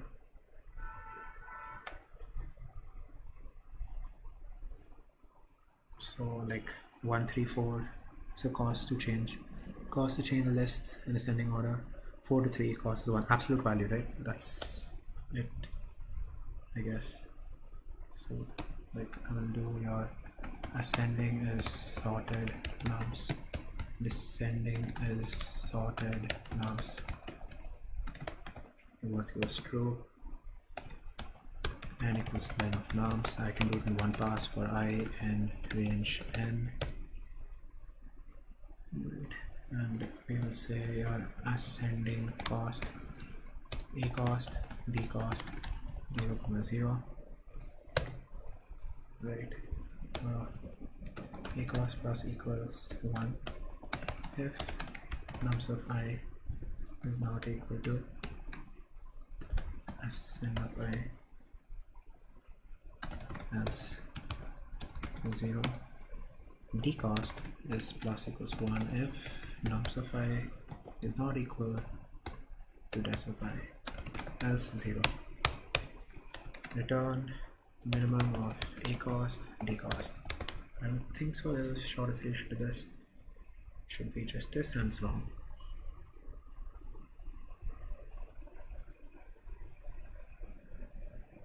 Oh no, dude.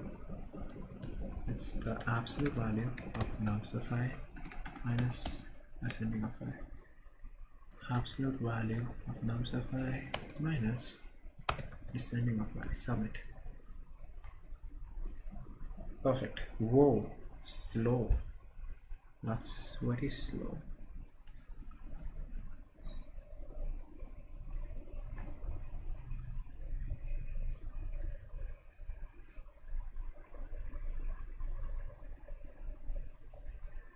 I really need to do this.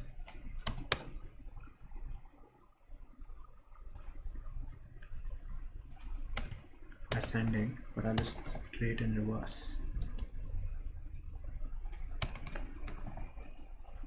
Can this be the answer? This is faster, so only one sorting is needed. Still slow.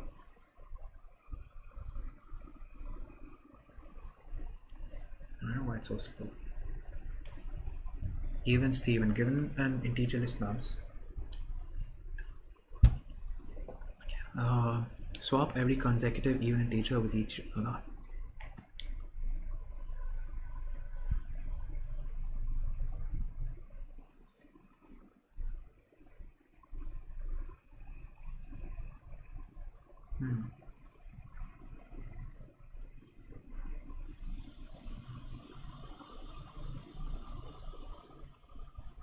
So I can just take all the odds, swap every consecutive even integer with each other. This is just implementation. I don't think so. There's another way. Like from this list, create an odd list and an evens list. In the evens list, do the swapping. And do the that swap. And then just when you're appending them, just check if it's even or odd. Yeah, that's it. Odds, evens. Can I assign to same list? Let's just not do that. Evens is equal to for num in nums. If it's an odd number, odds dot append num. Else evens dot append num. Then for I in range len 0 to the len of evens 2, right? Swap these two, increment by 2. So then we say evens of I comma evens of I plus 1 is equal to evens of I plus 1 comma evens of I. So I have swapped them, and now for I in nums, for num in nums,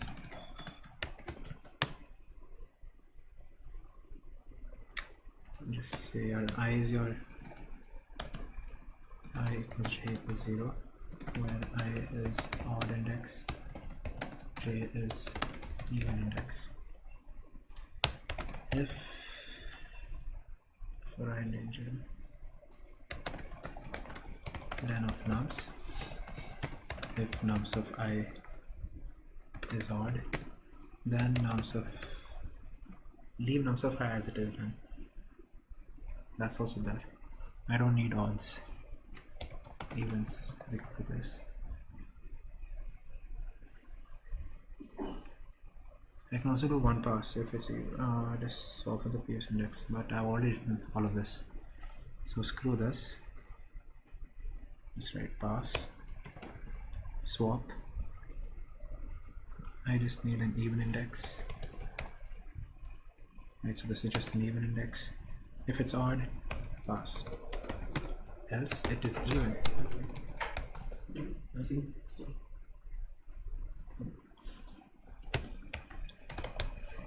Nums of I equals even of, oh okay, let this be index, evens of index, index plus equals 1, return nums, run, accepted, submit. What? List index out of range. Oh, yeah, submit. Cool, this is over. Let's check the times. Which one took? This one took some time, even Steven. Triangle step that. Right? So I did that only. You can just have this in a loop.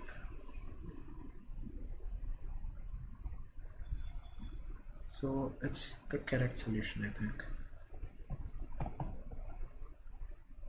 I did this exactly the same thing. So this is a very handy operator. Once again, nums, if you have an array and you do this, it is same as, if suppose the array length is n minus I minus 1. So I only sorted once. So this is also correct. Common was is correct, triangle size correct. Even stay even. You can do this in one pass. Just see the previous even index. Yeah, last even index. If it is even and last exists, swap it. Swap it and make last back to -1. That's it. Very cool.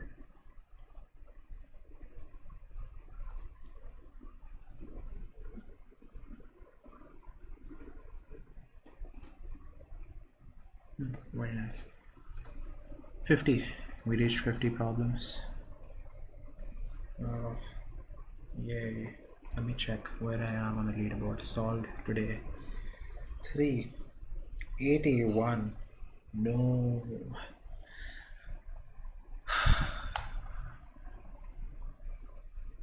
Wow, a lot of people in this group. What kind of problems are being solved?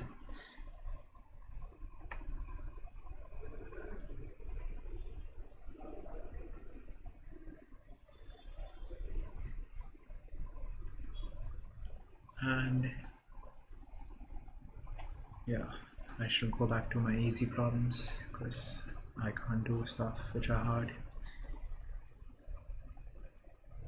Okay, can't waste time of the people. Let's go to the room.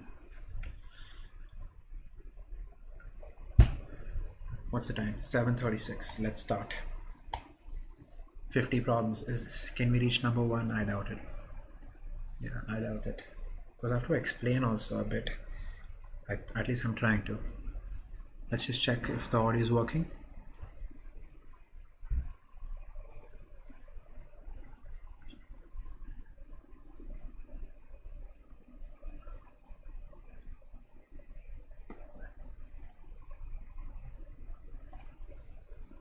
Okay. No one is joining, but I'll just add this to the chat if anyone wants to join in this room. Okay. Did this guy like put a dislike or something? Okay, we'll see that later. Now, given two-dimensional matrix from teachers, determine whether it's a Toeplitz matrix. A Toeplitz is one where every diagonal is descending from left to right, every single diagonal, okay, has the same value. So 2, 1, 1, 0, 0, 3, 3, 3, 4, 4, 5. Okay, interesting. This is not a Toeplitz matrix. Yeah. So what does a diagonal share? A diagonal must share something, right? The slope is x minus y. So let's check. This is 2 minus 0. This is no. Slope. No, slope is one thing. Okay, what is the sum of this? 0, 1, 1, 2. 0, 1, 1, 2. Here this is 0, 0, 1, 1, 2, 2. Okay, I need a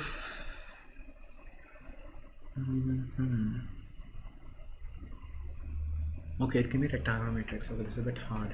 I will go to the next one for now. Boss fight. Given a list of integers, fighters, and two-dimensional bosses. The fighters list contains ones and zeros, with one representing a fighter. Similarly, one representing a fighter. Similarly, each boss list contains ones and zeros, with one representing a boss. Given that fighters can be the boss row, if it contains more fighters than bosses, return a new bosses matrix with defeated boss rows removed.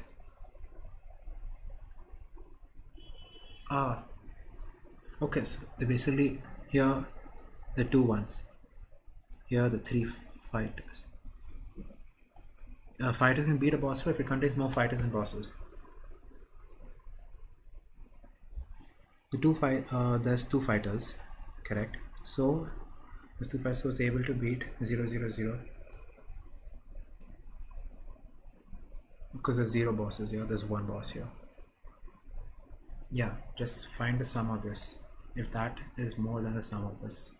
This is so lame, but so f sum, fighter sum is sum of fighters. Then for row, let's just say answer is this. For row and bosses, if sum of rows is more than f sum, then you don't add it. But if it's less than, contains, if it contains more, so this has to be less than that. Then this add this to the answer. Answer plus equals, okay, just make this row. Answer plus equals row, return answer, submit. It's correct and it's wrong. Oh, okay, no, answer dot append, not into single list. Dot append row. And I think if sum of row, return new boss matrix with defeated boss rows removed. Oh, so then it is this, greater than equal to. Done. Next, add one. You're given a list of nums representing decimal, stuff integers nums representing a decimal number, and num suffice between this. example represents 139. Return the same list in the same representation except modify so that 1 is added to the number.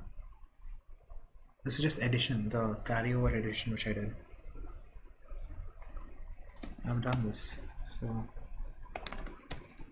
n equals len of nums for I in range n. Addition happens from right to left. Sum is equal to your nums of sum equals nums of I plus carry. Make your carry equals 0. Your nums of I. This is the last part. Nums of I is equal to your s mod 10. Carry is equal to your s by 10. If carry equals 0, then I can't just break. No, I can't break. We're just adding 1. Return nums. Fine. Carry is updated, nums is updated. If carry still exists, return 1 plus nums. Run. And it's obviously wrong. Oh no, you have to add 1. So your carry is 1 in the beginning. Accept it. 200. Very good. And now this should use the last case. Accept it. Submit. Quick. Cool. Now largest product of contiguous digits. Given two integers nums and k, return the largest product of k contiguous digits.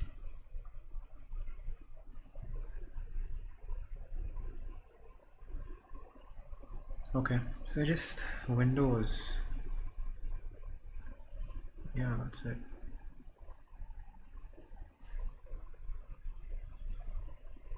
This is again implementation. Actually, all of them have been.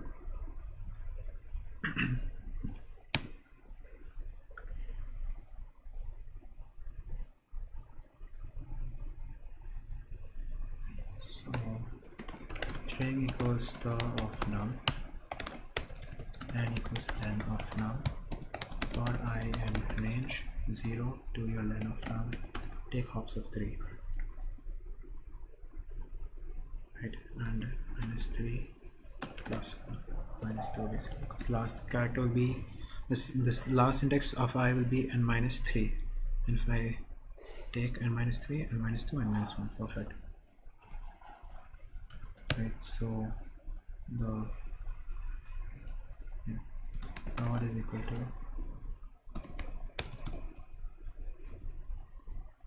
I can just make this thread of list of nums map into my list of nums list. Wow, I just made this into a list where each element is each single number, each single digit. So I'll print, it's not a string, it's just a list. Plot is equal to your string I into string with case to be given. Oh dude, case to be given. Then I should do the window thing. Yeah. List. First let me just check if the list is correct. Run.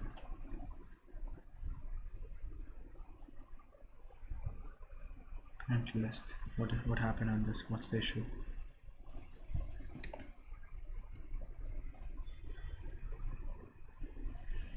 So it became 4-1. This became a list of numbers, right? And now let's go for the first window. For I in range k, prod. Let's check the window product, right? Prod into equals to your nums of I. Now for I in range, and your answer is equal to prod. For I in range, k to your n, where n is the length of nums. I remove the so prod by equals your num, your list. It's also going to be list. Yeah, so your list of, if it's I minus k. Right, if it's k, I should know that. Yeah, and prod into equals to your list of I. If list of, if prod is greater than your answer equals prod. Return answer. And this should work. And didn't work. Len of num, len of list. Accepted, submit. What?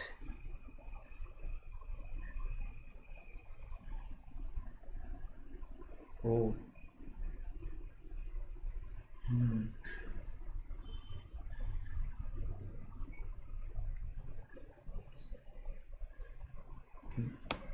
If list of I minus k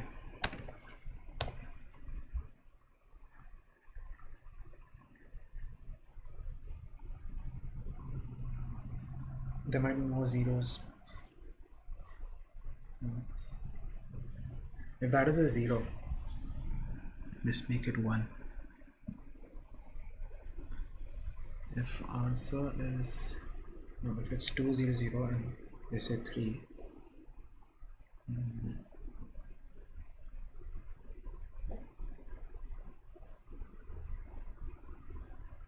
okay, this is slightly tricky. If the number is 0, then I can't make the product just 1 after that, right? Product will be the rest of it.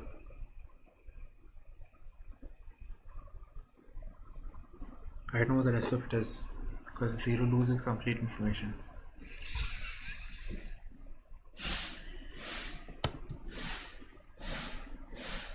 What sound is happening? Okay. Oh, wait. This is not. I have to do this also. Let's do this first.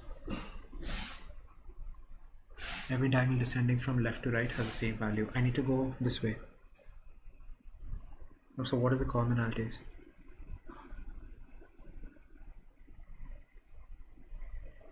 From left to right, this way, right? So what is common in this line? If I just label it 0 0 1 1 2 2 0 1 0 2 and 1 0.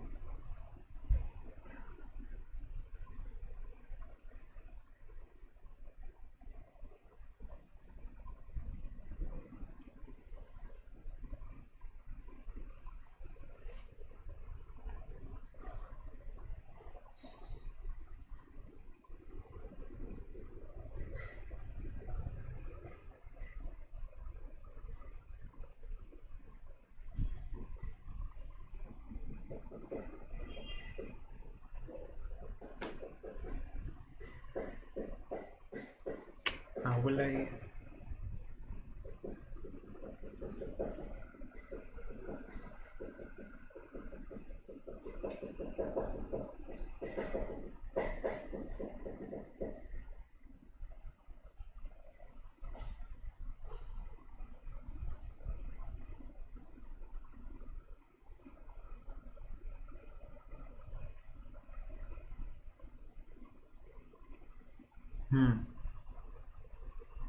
This distance is always increasing.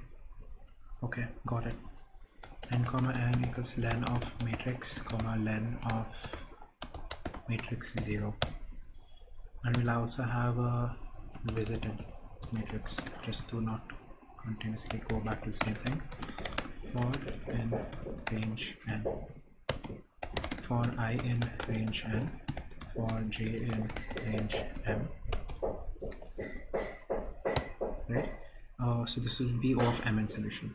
So if not visited I j, let's make it as false. Then you make visited I j is equal to your true, and your val is your matrix I j. Now the radial distance for radial distance in range 1 to, let's just see, right? However far, let's just make it doesn't matter, this number doesn't matter because I'll be breaking out of it. So my new x and my new y will be your I plus r and your j plus r. That is my new radial distance. If 0 less than equal to nx less than n, and if it's a valid coordinate less than n, and matrix, if it's a valid coordinate pass, else if it's invalid just break, else you break. Now if it's a valid coordinate, we definitely haven't visited because we're going to that, so we know it's not visited, right? There is no way, let's just put it, no, there's no way it's visited. Yeah, if it's a valid coordinate, then just say visited ij, no sorry, x, ny, nx, that just make it true. And if matrix of nx ny is not equal to val, return false, return true, run, accepted, will it work? Yes. Quick. Largest product of contiguous digits. If it's 0, then what? Then I want to recalculate the product of the remaining stuff. If everything is 0,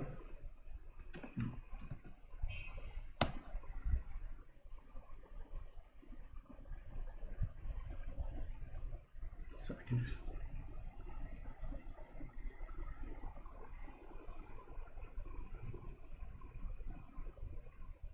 can just find, no, I can't. I want the largest product. I can replace zeros with minus ones. No, but then consecutive zeros will be an issue. Okay. Recalculate product.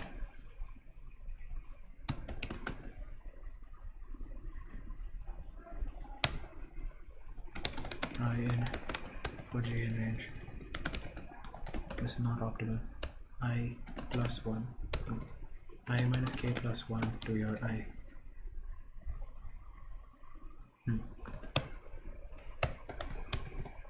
Power is equal to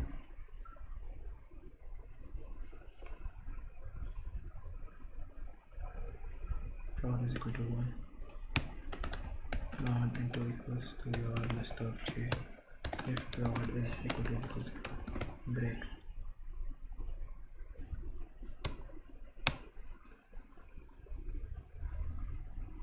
Just say prod is equal to 0. Run. The weak test cases will pass this.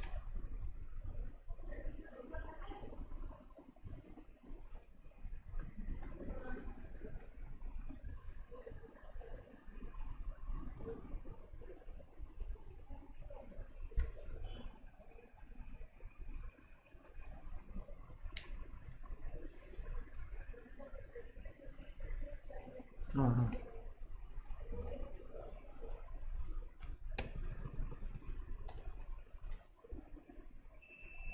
It's the wrong answer. Dude, if there's a 0, what should I do? Split it by zeros.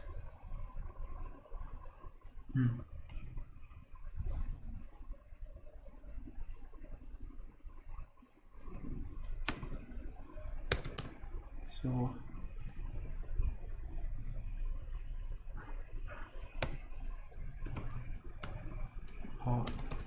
all is everything is equal to your list. Can I split?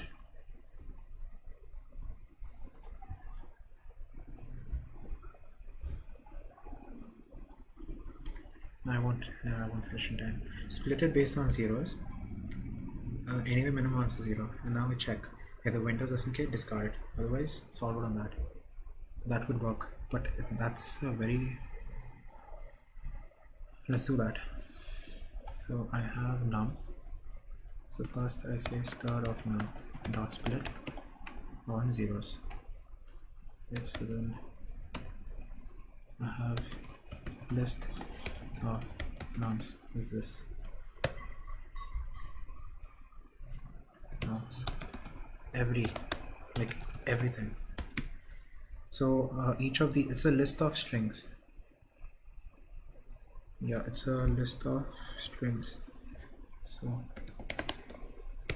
everything is this for string in list of nums. Everything dot append if length of string is more than k. If length of string is more than k, everything dot append list of string. But here be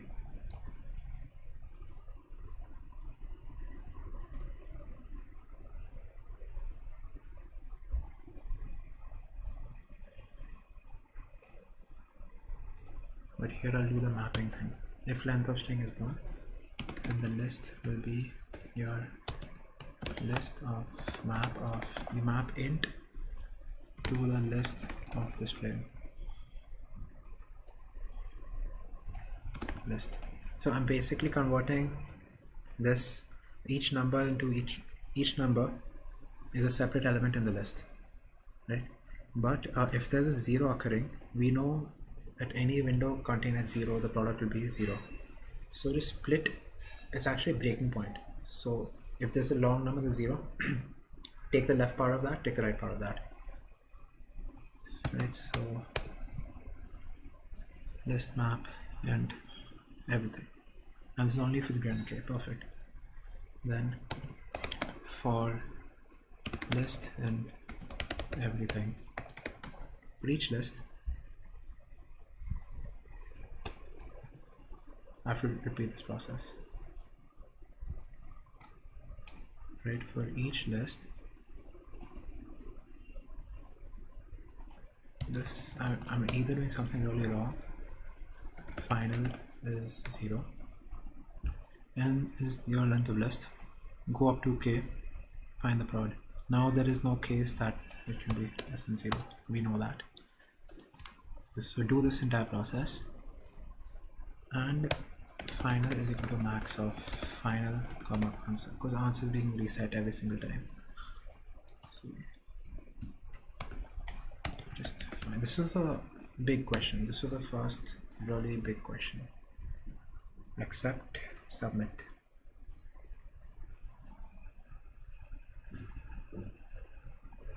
Oh, if it's greater than or equal to, submit.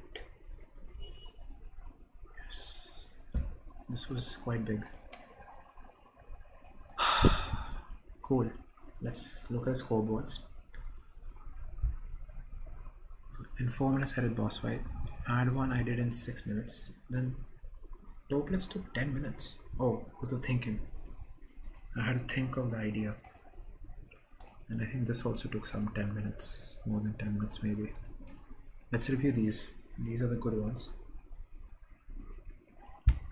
This set was hard for me. The simple ones. Boss fight. Here you just take the sum of this, and if the sum of this is more than the row sum of this, discard it. So that was the entire thing. Yeah, correct. I can just do this. Nice. F sum, and I can say return list of row for row in bosses if sum of row is greater than equal to f sum. Run. Okay, so list comprehensions. Very nice.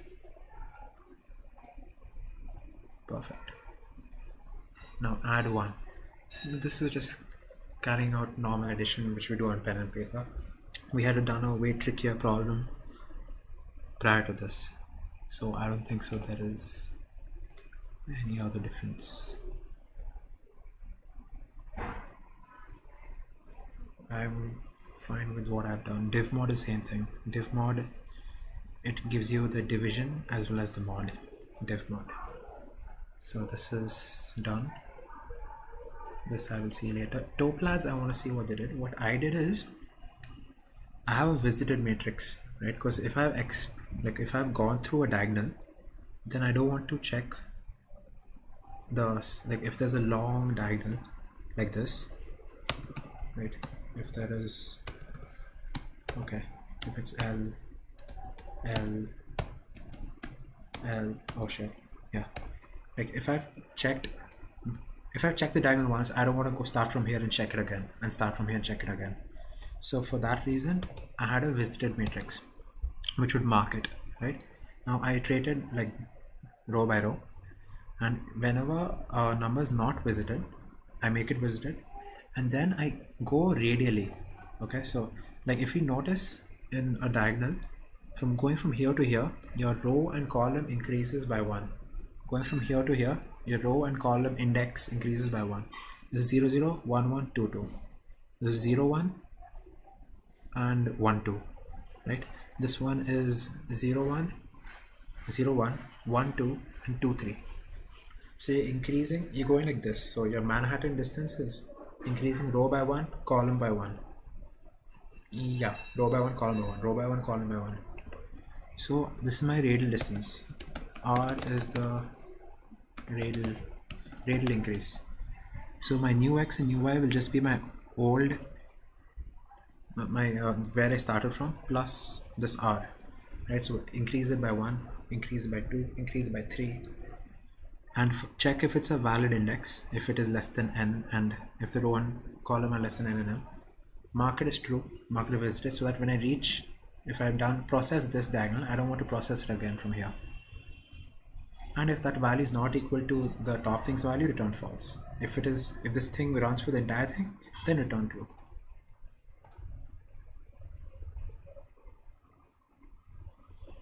Oh yeah, or you can do this. Yeah, so same thing. See, r minus 1, c minus 1. Just do it. So what he's saying, for this, go like this, right? So for this, go to the northwest direction. From here, go to northwest. From here, go to northwest. So for each coordinate, go to northwest. Dude, this guy is amazing. No.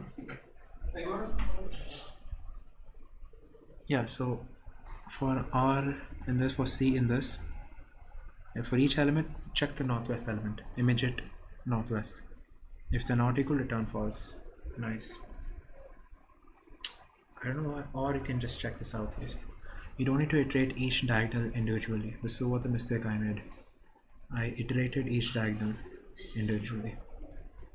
Like the complexity is the same, but this makes more sense. Check equality with direct diagonal neighbors enough.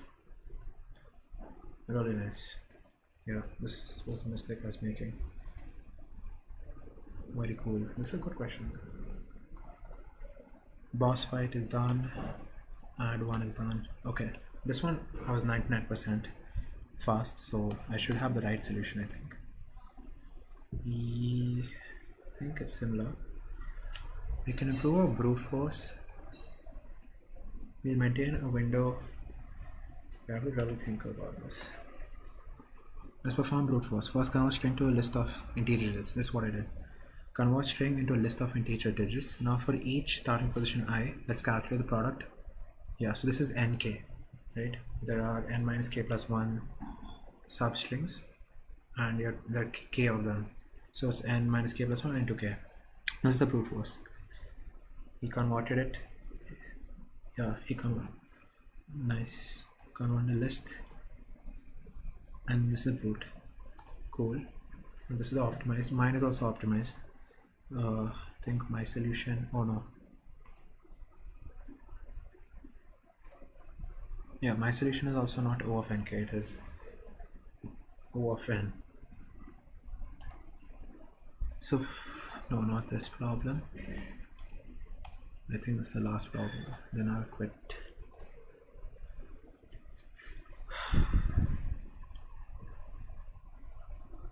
Right, we can improve brute force solution where n is the number of digits. This approach is quite tricky, definitely not easy. So what I did, I split it on 0. I think I'll write an editorial on this. We'll maintain a window of non-zero products up to k previous elements. If the window size k, it means we have some candidate product. If the window is larger than k, it means we should divide the current product by the value of I minus k. Exactly. That is leaving the most recent product. But what if it's 0?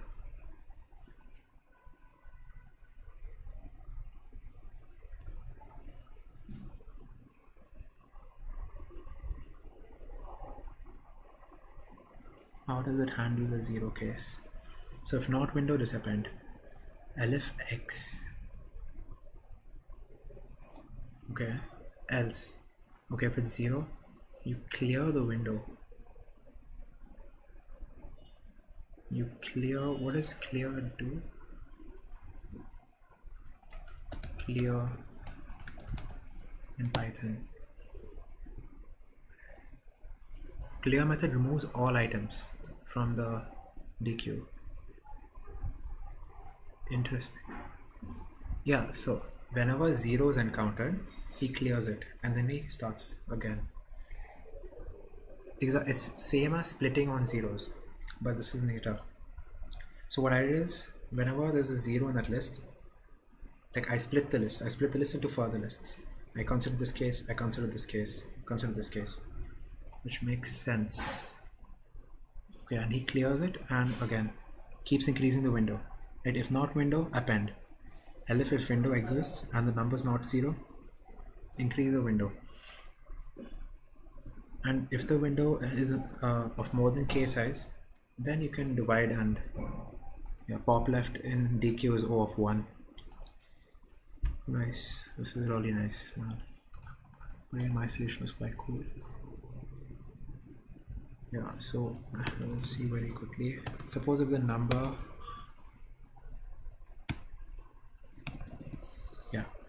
if the number is 1 0 1 no 1 0 2 3 5 6 0 1 0 1 2 3, and suppose k is 4. So if I take a 4 window length, this will be 0. If I take this, it will be 0. Right, so what I do is split on 0. So first you make it a list 1 0 3 4 5 like that. You can make it a list. Actually I can just take some code from here. I can run this on CMD and get the list. Command prompt, let's take this number and then just take this.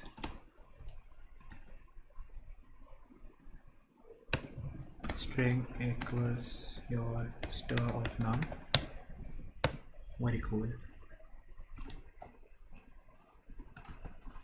Okay, so I have the list with me now. Perfect. Yeah, so now this thing resets the entire product. So I split based on this. Right, this makes it my bar. Right, these are now separate lists. Now if the list size is less than k, just discard it. Right, so this is fine, and this is also useless. Cool. Now see why we do not have to consider a window like this, because there's a 0 in between. So we don't care about such windows. Because there's a 0 in between. So 0 resets everything. So now you just run the code on this and run the code on this list. Now how do you make it efficient? Right, you get the product of the first k elements. Now whenever you go from k to k plus 1, what are you doing? You have to get this. Now instead of recalculating this completely, what you do is you multiply this. Oh shit. Yeah, so you have this product. How will you get the next window product? Multiply by the next number, and then sorry, yeah, multiply by the next number and then divide by the first number, and that's how you're sliding the window. Every time a new element comes in the window, you multiply it, and yeah, and the first element you divide. Yes, you divide by this and you multiply by this. So if it is suppose 6, 7, 8, very cool. And now this is gone. Now this is gone, and this is the window. So now you divide by this and you multiply by this. Now this is gone. And then you divide by this and you multiply by this. Right? And that's how you get this window. And that's how you get the window product in constant time. And yeah, so you just go through the list and you're done. So that's how we do it. Okay, I think I'll close the stream now. It's been way too long. 54 problems, with the last set being a really good set. I think it makes sense to stop now and go for dinner. Okay, peace people. I hope you enjoyed it. If anyone watches, then cool. If no one watches, then it's okay. It doesn't matter. I'm doing it for myself. Peace. Bye.